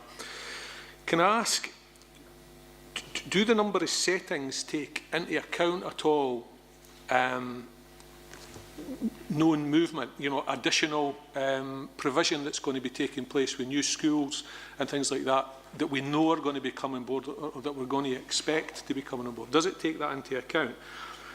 And also, how can I get some kind of comfort, because these are very high-level figures here, how can I get some kind of comfort that the areas of multiple deprivation that we're taking into account that when we're allocating the principal teacher, number of teachers, etc., to these areas? Could you maybe expand on that a bit, please? Thanks. Absolutely. Yes, we are taking that into account, and the reason for the peripatetic model was to increase the level of flexibility that we have in order to target our resources to greatest need. The Education Bill recently was passed, and the drive towards closing the gap is actually now written within legislation in terms of us monitoring progress of children.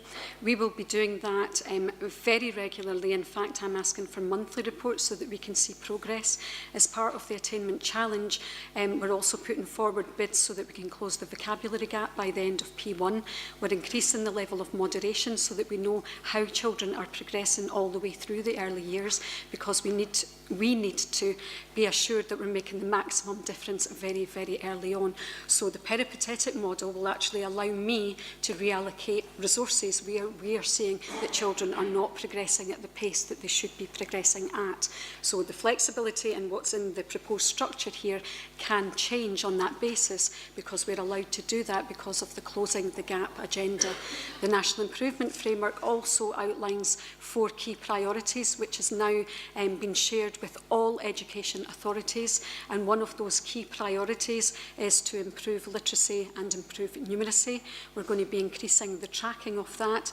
Health and wellbeing is also included within that, so that we can ensure effective transition arrangements, so that the excellent practice that we have in place in early years actually translates through into P1, and then that means once we've closed that vocabulary gap, we can put in the additional resources required. And if that means that we have to change the model flexibly to meet the greatest need, we can do that through this peripatetic model.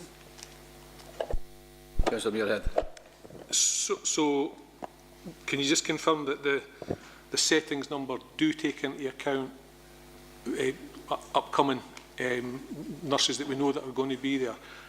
And if you're talking about we've got the ability to change, are we talking about the ability to swap between one area and another, or additional resources? Are we planning to, for instance, increase the number of teachers in the New Battle area? I'm conscious of the fact that Gorebridge is looking to double in size in the next 15 years or so. You know, I take it that we're talking about additional teachers to these 3 that we've got there as that happens. In some cases, it may be that what we're requiring is a teacher. In other cases, it may be what we're requiring is a highly specialised literacy worker. In some cases, it may be a play therapy worker. So that's why we want the flexibility within that, so that we can identify what the actual need is, to make sure that we're not putting in something that's so fixed that actually doesn't meet the needs of the groups of children within there. And I think we need to think a bit differently about the meeting learning needs agenda, to know that it's not always just a teacher, particularly in the early years, that can deliver what children actually need. I absolutely accept that. But just to confirm, we are talking about additional resources to what we're saying here, irrespective of whether it's teacher or specialists or whatever, but additional resources will be going in as the communities grow and additional places are opened. Yeah, within the ratio that we've talked about within the paper of 1 to 10. Mr Bourne. Thanks, Provost. I think everyone in this chamber recognises the importance of early years nursery education.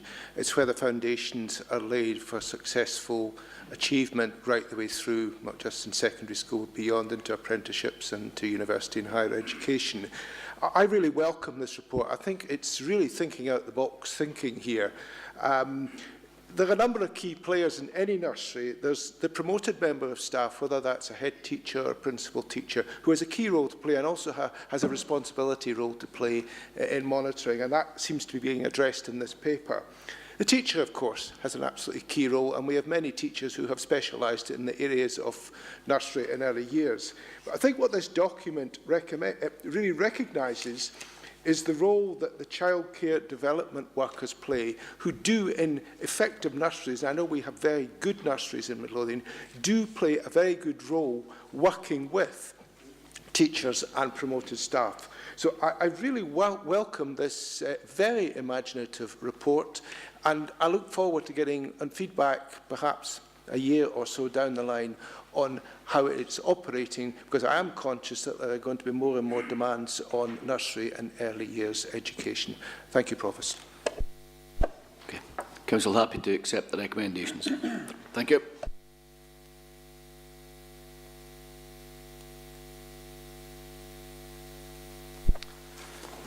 Item number 18, Tynesk Leader Programme 2014-20, a progress report by Mr Johnson. Thank you, Provost. Recommendations here are for noting, but given the significance of the subject, it is being formally reported to Council. The Leader Programme is an EU-funded programme. It forms part of the Scotland Rural Development Programme 2014-20. And as the report says, its principal aim is to improve agriculture and promote economic and community development within rural areas of Scotland. There are 21 leader areas across Scotland, and Midlothian and East Lothian Council areas form the Tyne-esque leader area. Because it's a rural programme, then urban areas are not included, which means that in this programme, Dalkeith and most of Musselburgh are not included. They're treated as urban areas.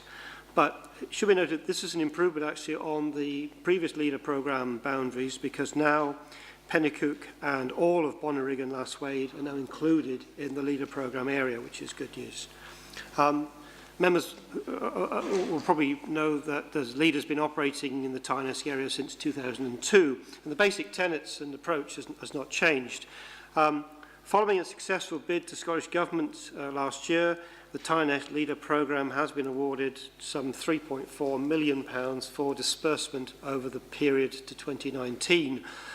That's the period by which the grants will be dispersed, but there's still a period up to 2020 for the end of the programme. A local action group, as has been the case with previous schemes, a local action group is being formed, which will consider applications and award grants. And grants can be awarded up to 100% of the request. A majority of non-public sector individuals will be on the local action group, and that accords with Scottish Government policy in terms of governing the programme. There is an approved local development strategy which needed to be prepared to be part of the successful bid, and that reflects the overall aims of LEADER, but recognises the stipulations set by Scottish Government on the allocation of spending, which accounts for some, like half of the spending into particular areas. The other half is more open. And some further Scottish Government guidance on eligibility is awaited. Previously, it's been East Lothian Council who have operated the programme and acted as an accountable body. For this programme, for 2014 to 20, it'll be Midlothian Council who will act as the programme coordinators and the accountable body, and will enter into the normal service level agreements with Scottish Government and the memorandum of understanding with the local action group. Provost, the recommendations are at the foot of the report. Happy to take any questions from members. Thank you. Councillor Bryant. Thank you, Provost. Thank you, Ian. Last week I attended the local action group meeting in East Lothian and was introduced to the new project leader, who's got a very impressive CV, which leaves 2 more members of that team to be selected. One thing I did mention at that meeting was there's an IT system which is coming in towards the end of the year called LARCS, and having been involved in a couple of these myself, IT system has got a habit of taking a lot longer than you think. So I asked what would the procedure be if the IT system was not working and they're going to do paper copies and catch up when this new system goes live. Happy to recommend the paper. Council happy to accept the recommendations in this report. Thank you.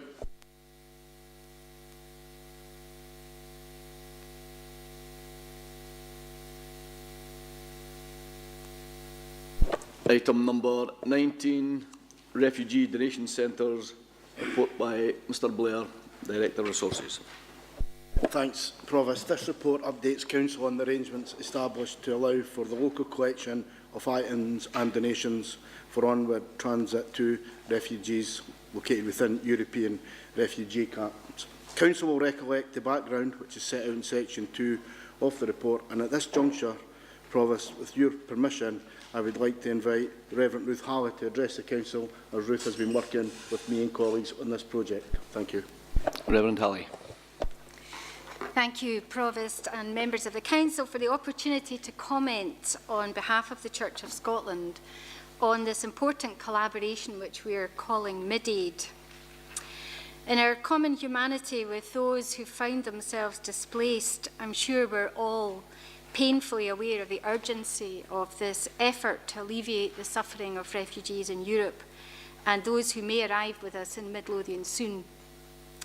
In the past few weeks, members of the Council and its officers, through the Director of Resources, have shown commendable creativity and commitment in working with Lothian Presbytery and others to offer practical support to refugees.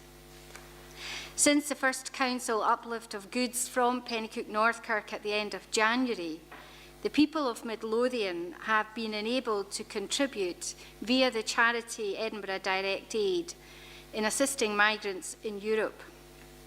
Refugees of all ages, many who may be trapped in winter conditions in shelterless muddy fields surrounded by barbed wire.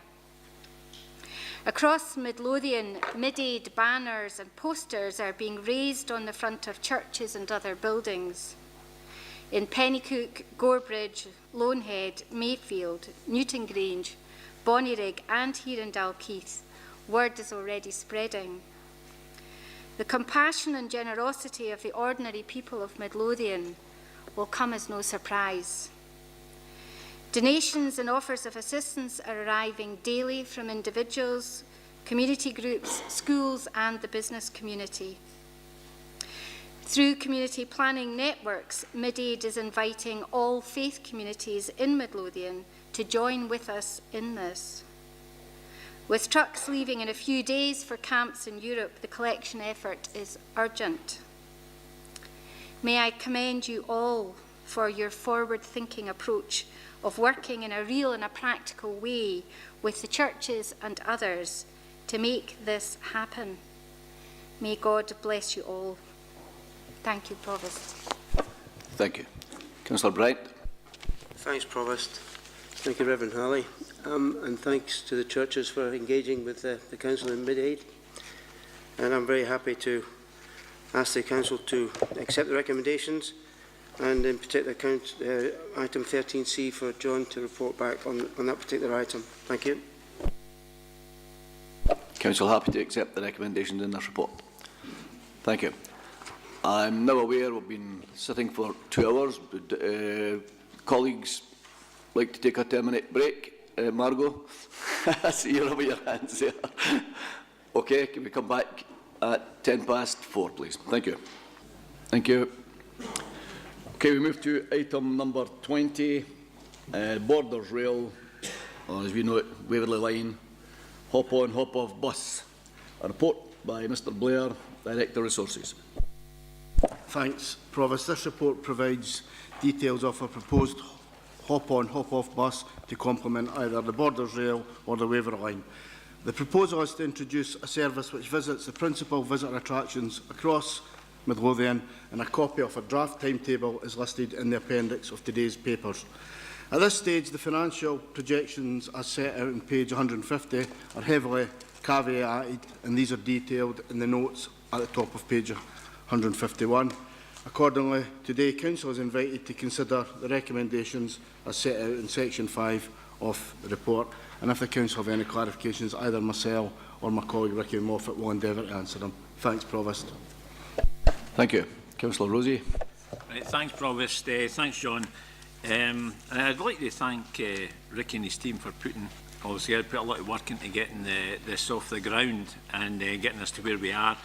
I think the proposal for the hop-on, hop-off bus in Midlothian could potentially provide a boost to our visitor attractions. I've felt for some time that Midlothian has not cashed in properly on being on the doorstep of one of the biggest tourist attractions in Scotland and probably UK. And, you know, I'm not talking about Pennycook, no. But I think that this is an opportunity that I think to make use of the new railway to assist our tourist and visitor attractions. And I would move that we accept the recommendations at 5 and that we underwrite the shortfall up to 69,000. And bear in mind that the money taken from fares and contributions from the attractions themselves will reduce this figure. So once again, I'd like to move this. Thank you. Thank you. I've got amended.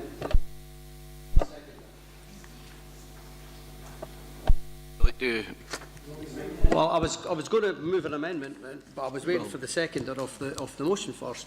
But anyway, I'll move the amendment, which is no action. No action, and I'll perhaps explain why. Well, indeed, I will explain why. I'm a great supporter of the Borders Rail line, and nobody was more welcoming than me when we actually saw it not only been built but opened. So that goes without saying. I was on a lot of the campaign groups prior to.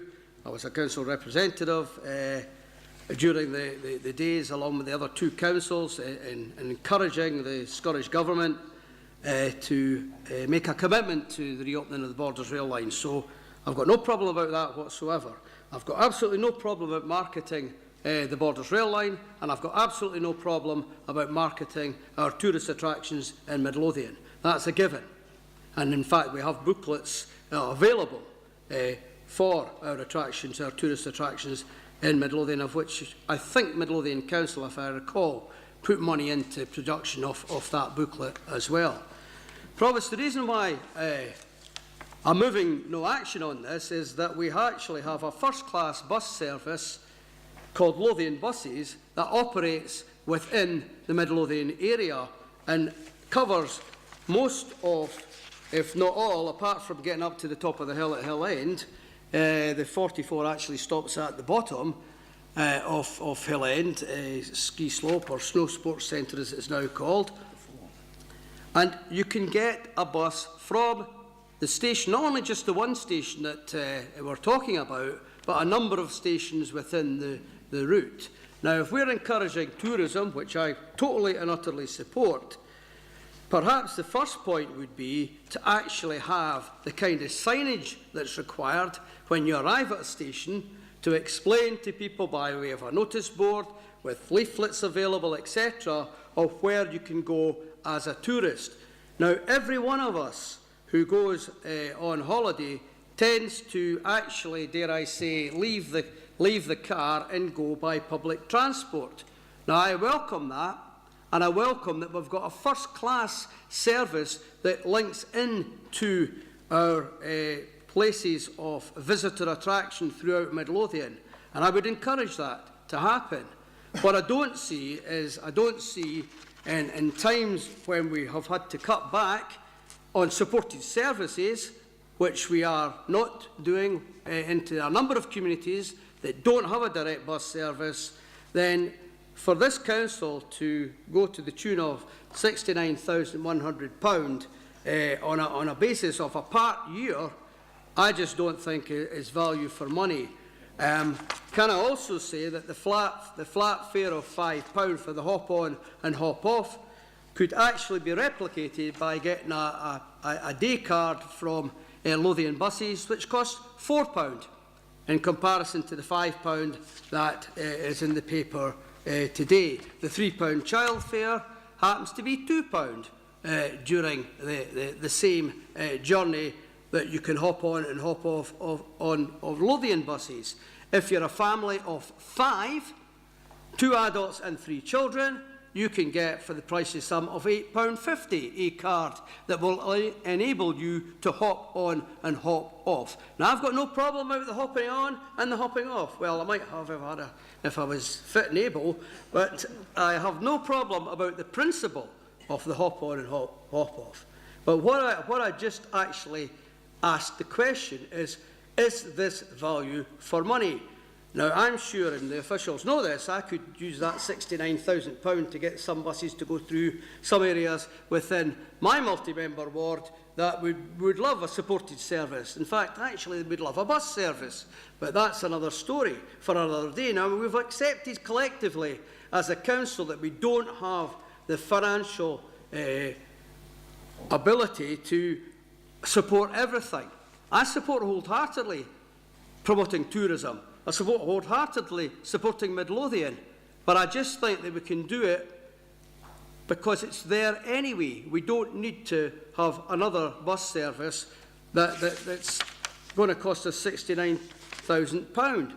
Now, it also begs the question, what are the tourism industry in Midlothian doing? Why aren't they at the table actually saying, hey, hold on a minute, we want to put our own service on. Don't you bother Midlothian doing this, we'll do it ourselves. Now, I know Councillor Rosie says, oh, and we're hopeful. You know, you're lucky you've got the Minister beside you with the hands like this. We are hopeful that we will get money. But we don't know that, and therefore that's why the report quite clearly says today that we're having to underwrite it as a local authority. Now, I just believe, Provost, that, you know, in times of hardship, and we hear about it around the table, the one thing that all parties will agree with is there ain't enough money in local government to actually do all the things that we would like to see done. And we had a debate earlier on about, well, you can have 20 miles an hour limits if you want, but you ain't going to get them because we ain't got any money. You know, that's the storyline, or that's the headline.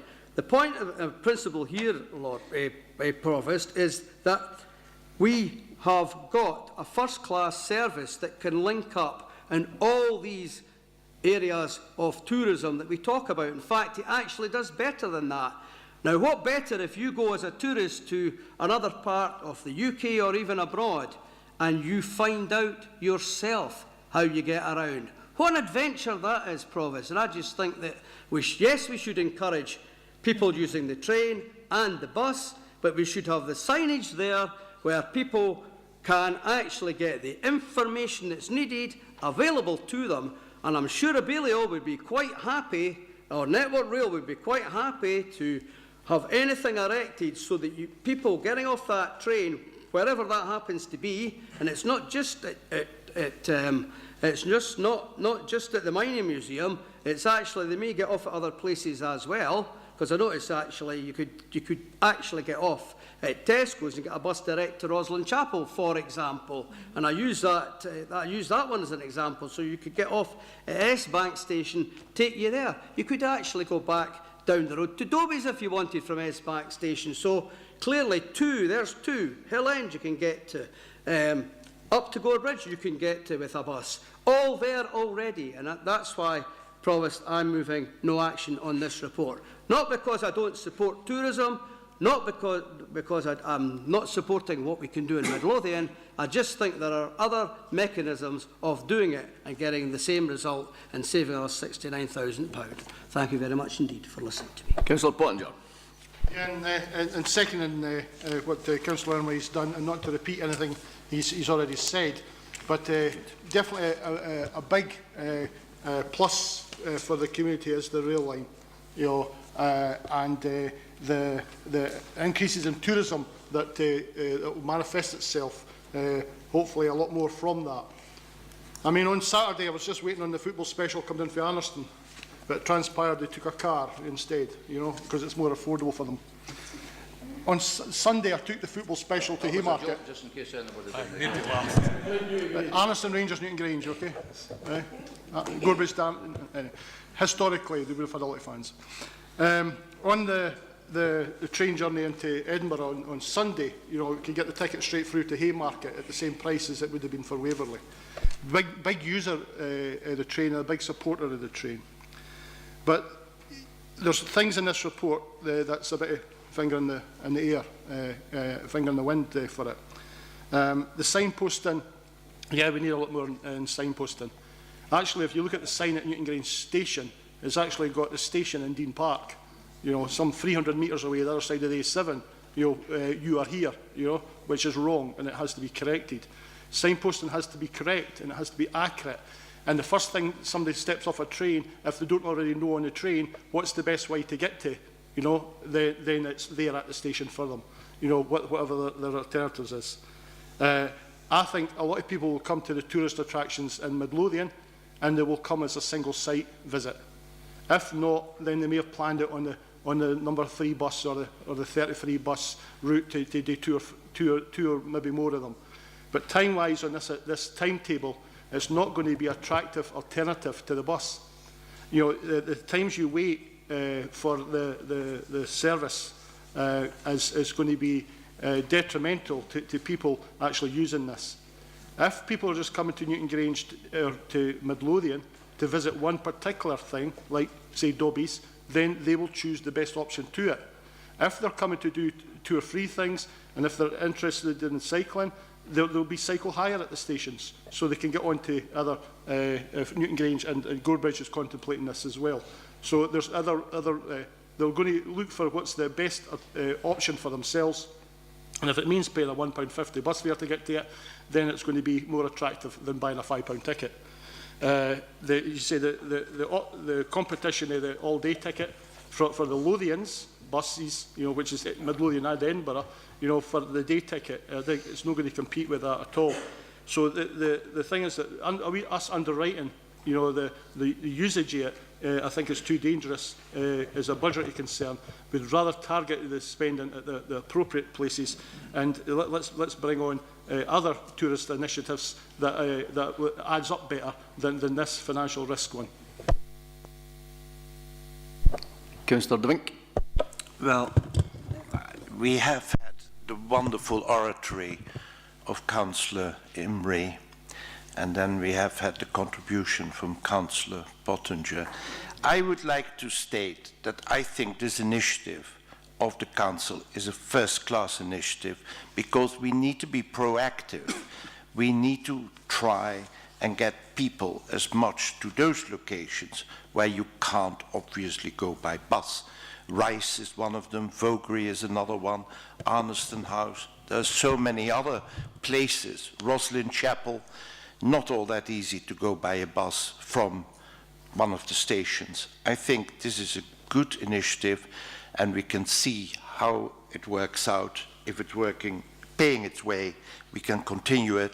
If it's in the end of the day not a success, there must be a way that we can call it a day, and we look towards other areas in which we can promote tourism in Midlothian.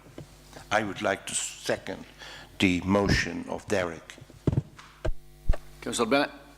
Thanks, Chair. I couldn't support this motion in any way because I'd be lynched if I supported this motion.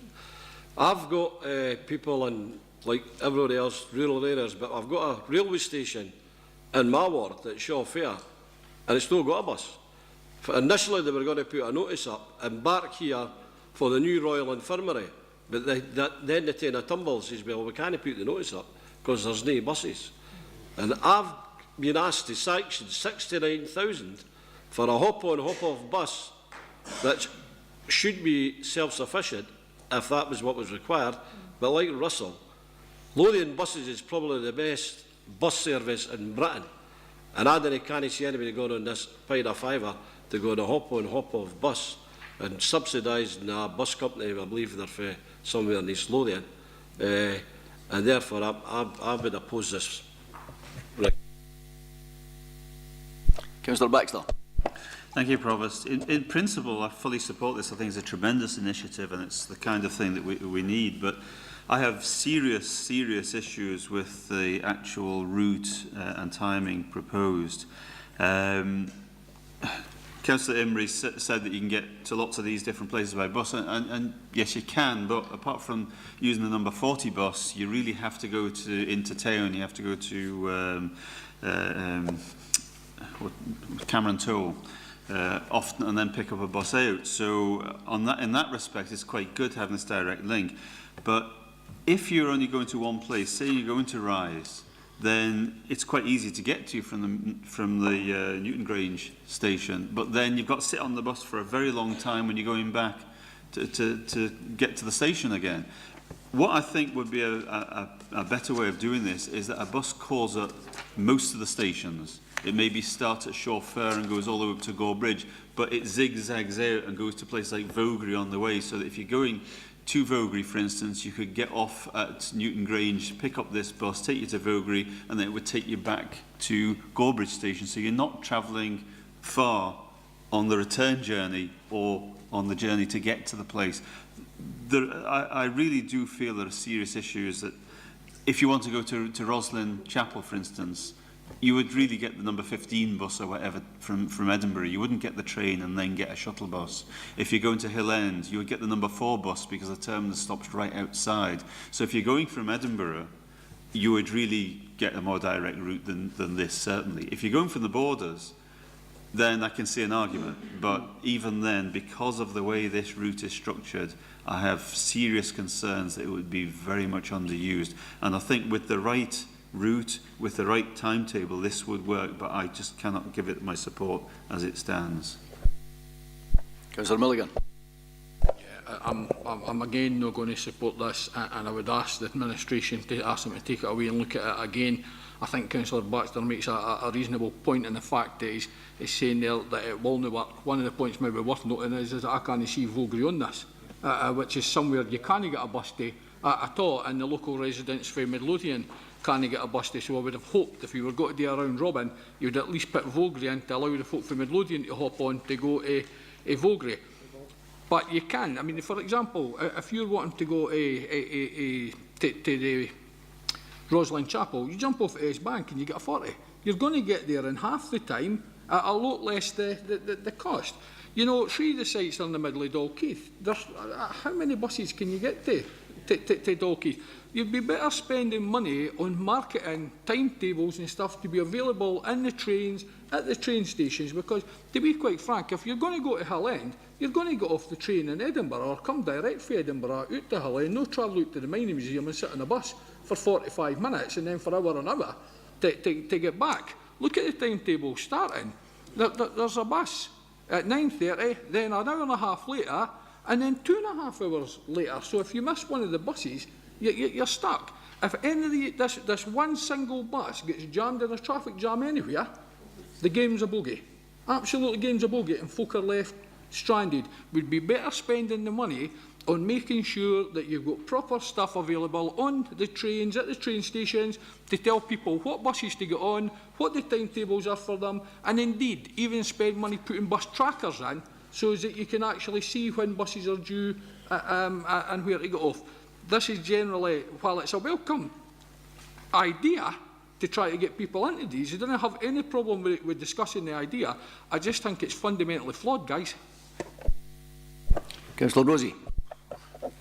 Right, no, I mean, Councillor Pottinger made the point about people having to stand and wait on a bus coming back round. But I mean, the issues about the bus service in Midlothian, if you were getting like back to, you know, what Councillor Rimini was saying about the 4 or 44 up at Hill End, if you got the bus from Edinburgh out to there, and then you'd have to get a 15 for there, then get off that and get a 40 to get to Roslyn Chapel.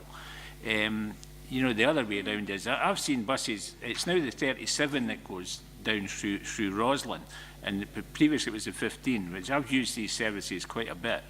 And what you find is that people go out to Roslyn Chapel, they go and see the chapel, they walk up and they jump back on a bus back to Edinburgh again, not going to anywhere else in Midlothian. And I think we've got to make it easier for them to do so. And you would also get people, not necessarily, okay, it's a railway here we're looking at starting off, but you're going to have people who actually go to Roslyn will have the opportunity to get that bus to go to somewhere else, to go to the Mining Museum if that's what they want from Roslyn. So that's going to be there for them to do that if that's what they want to do. And then they can pick up a bus from wherever to get back to Edinburgh, from Newton Grange or that area.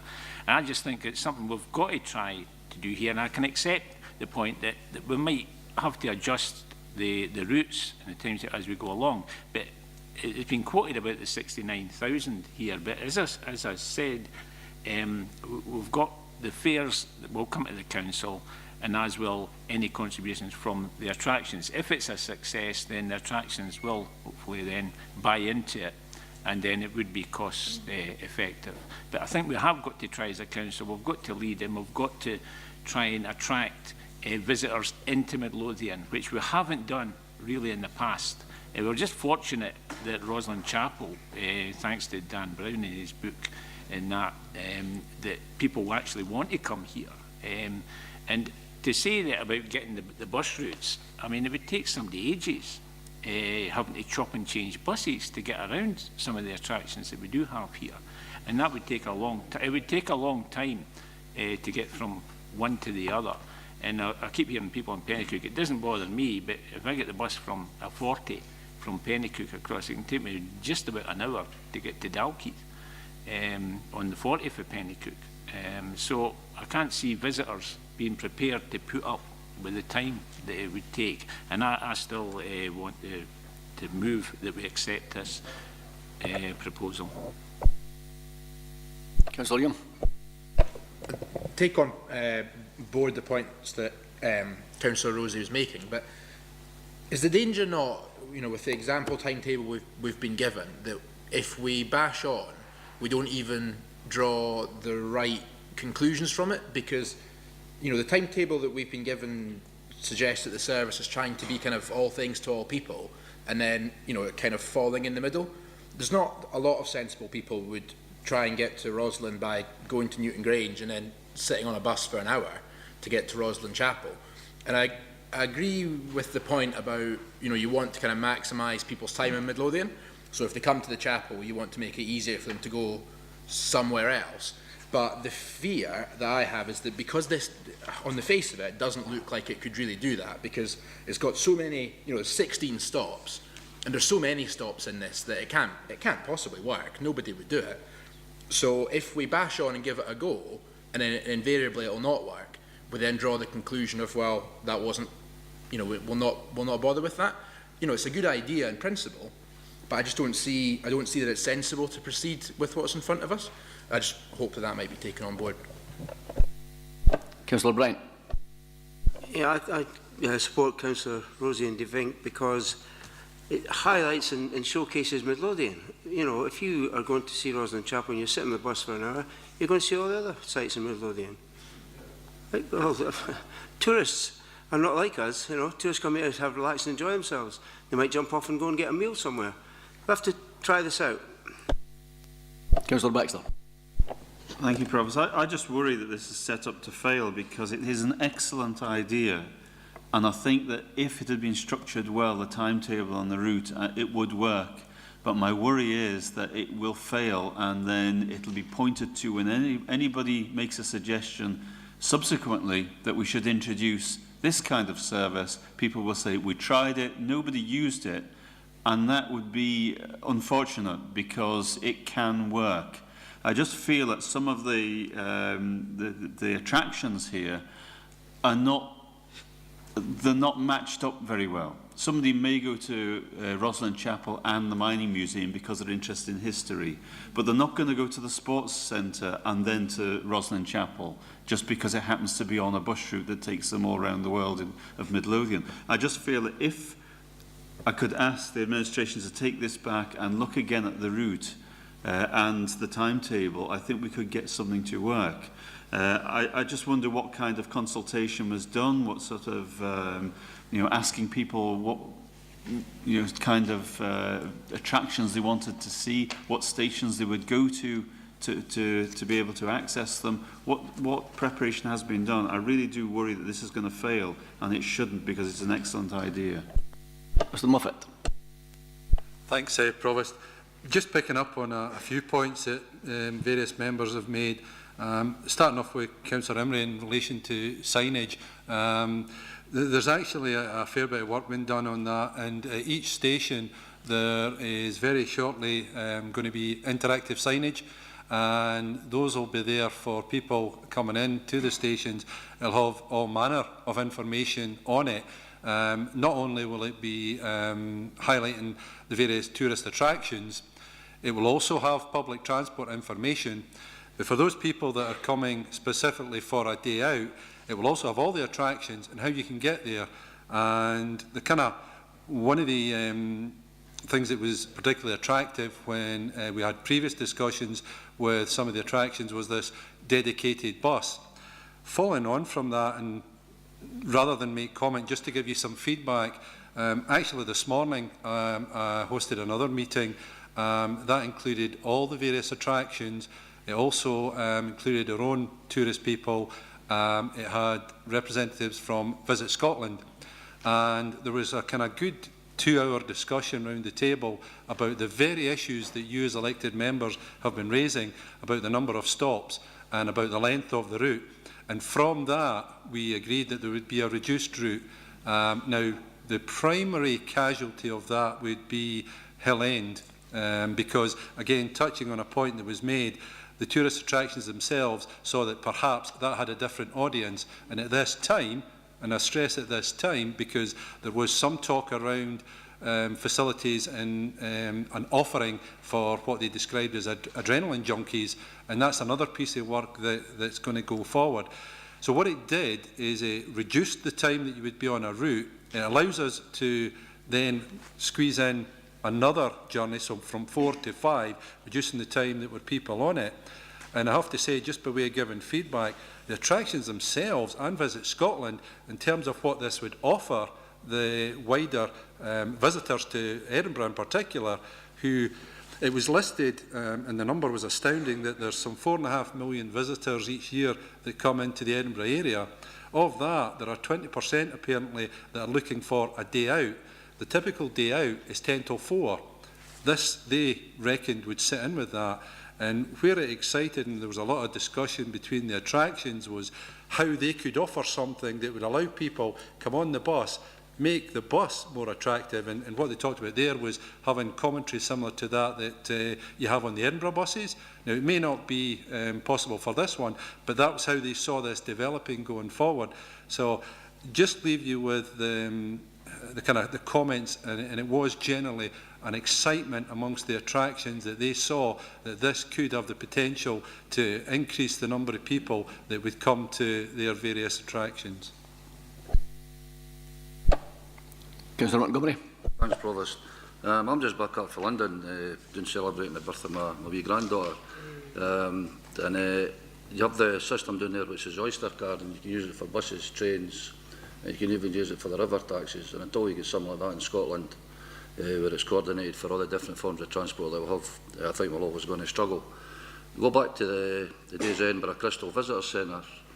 Actually, I can't remember if you're involved in it or not, Ricky, but we did put a subsidised bus on for that. And it lasted 6 months. It didn't work at all. And that was a direct bus for the Waverley Bridge straight out to Edinburgh Crystal. And it just didn't work. I'm not saying this wouldn't work. I've got strong reservations about it, and I'll certainly be voting against it. Because I think the current position with the budget is that we can't be taking risks of £69,000 for something that we don't know will work. It seems a hell of a lot of money to me for, I don't know what the driver's wages are, but I wouldn't have thought they'd be £59,000 or £54,000 for 6 months if us were on the wrong job. So until we get a coordinated transport strategy in terms of the how you can pay, because Oyster card, as I say, you just slap it on, you pay for everything, and I think it's a much more simple process. And if they can do it in a place the size of London, which is twice the population of Scotland, I don't see why we couldn't have it here. Councillor Parry. Thanks, Chair. I just wanted to clarify a couple of points that have been brought before. One was about multiple fares. I've noticed there was a part in the paper that talked about concessions. Would that apply to family groups, for example? And the other question is more about opportunity cost. How much flexibility have we got to have a look at the timetable? I'm just a bit concerned that if this doesn't go ahead in April as planned, then we are missing a huge opportunity in terms of economic benefits that might come back to Midlothian through the Borders Railway. Keen not to push it too far past that, but to find a resolution, because it seems to me that everybody kind of agrees that it's a good idea. We're just kind of niggling on the point. So where is there wiggle room, and can you clarify those other points? Yeah, I mean, in terms of the route and the timings, that is flexible. And similarly with the fare structure, that's flexible as well. So it's really within our gift to determine that. Essentially, we've got a bus that, through an open tendering exercise, that was the cheapest cost that came in, and that was in terms of quality and price. So we absolutely have that flexibility. Mr. Blair, did you want to? Yep, just a final word. In presenting the report, I was fairly strong in the assumptions listed on page 151, and also the risk is clearly set out in section 3.2, and it comes down to 3 key elements.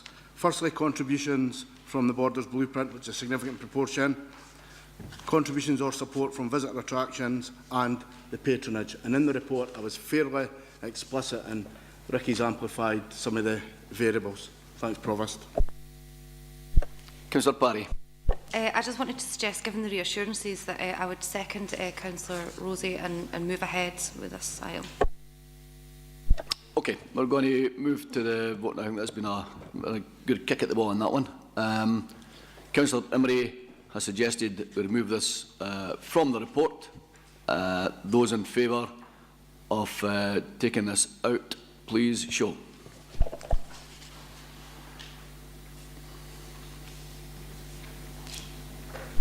Eight.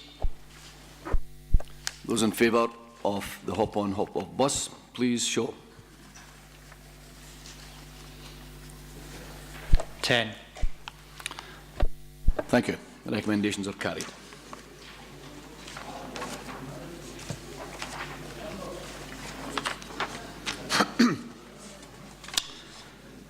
We move to item number 21, Police and Fire and Rescue Board and Community Safety and Justice Partnership Board.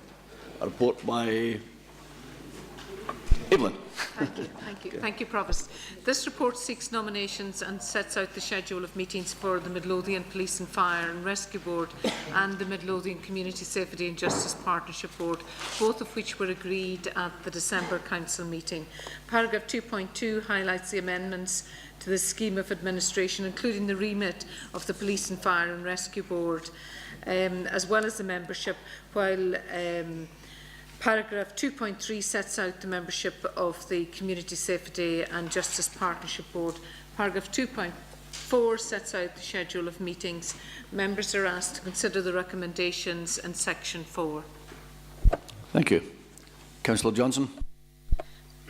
Thank you. We are going to propose our nominations as Councillor Parry, Councillor Wallace, Councillor DeVink and Councillor Baxter, and the same for both boards. But there's one thing I was looking for a bit more clarification on, was in 2.4 it says the start time of the Police and Fire and Rescue Board is set for 11 rather than 10:30 start time allocated to the Safer Communities Board. Does that mean each board will have a half-hour meeting, or have I not read it properly? No, that's just the start time. No, that's not what's anticipated. Councillor Parry. To enable the community to, the start time, it will be 11 o'clock.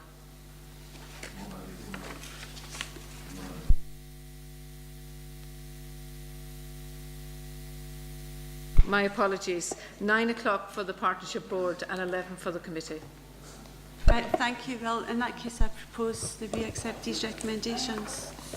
Councillor Parry. Thanks, Chair. Can I second Kath's motion?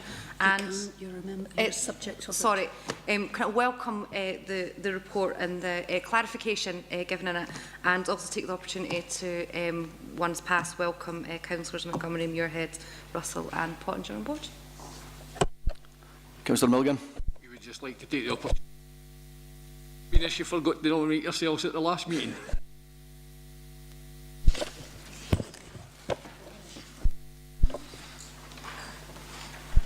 Councillor DeVink. Well, I must say it's fantastic that finally the Labour opposition has seen sense. My clarion call that has been heard many, many a times. Not so long ago, there was an article in the Advertiser where the leader of the opposition called the board a talking shop. It was no good for man or beast. I am thrilled, I am absolutely thrilled that they have seen sense and that they now want to join in their responsibility. And I welcome them greatly. I want to work with them because they should work with the community. Thank you. Councillor Muirhead. Can I just say that Councillor DeVink's clarion call played no part in our decision to participate. Councillor Milligan. Yeah, thank you. And as Councillor Muirhead pointed out, we didn't join the now proven defunct board. We've joined the new one that is now fit for purpose. Councillor DeVink.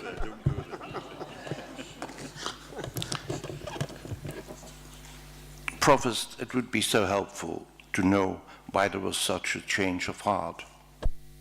I think we've just explained that the board make-up has changed. The scrutiny area of the police board has been taken away, which we knew couldn't sit comfortably. By their own admission, the police themselves says that the set-up for that, as did the director, was not conducive for what it was set up for the purposes. It's now set up for the proper purposes and split into two, so we feel we can participate in that now. Thank you.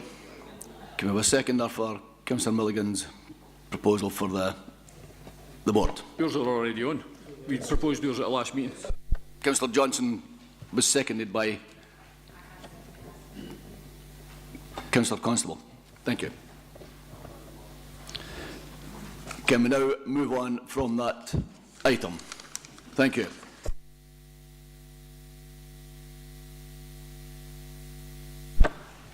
Item number 22, Dalkeith Town Centre Seminar, report by Mr Blair, Director Resources.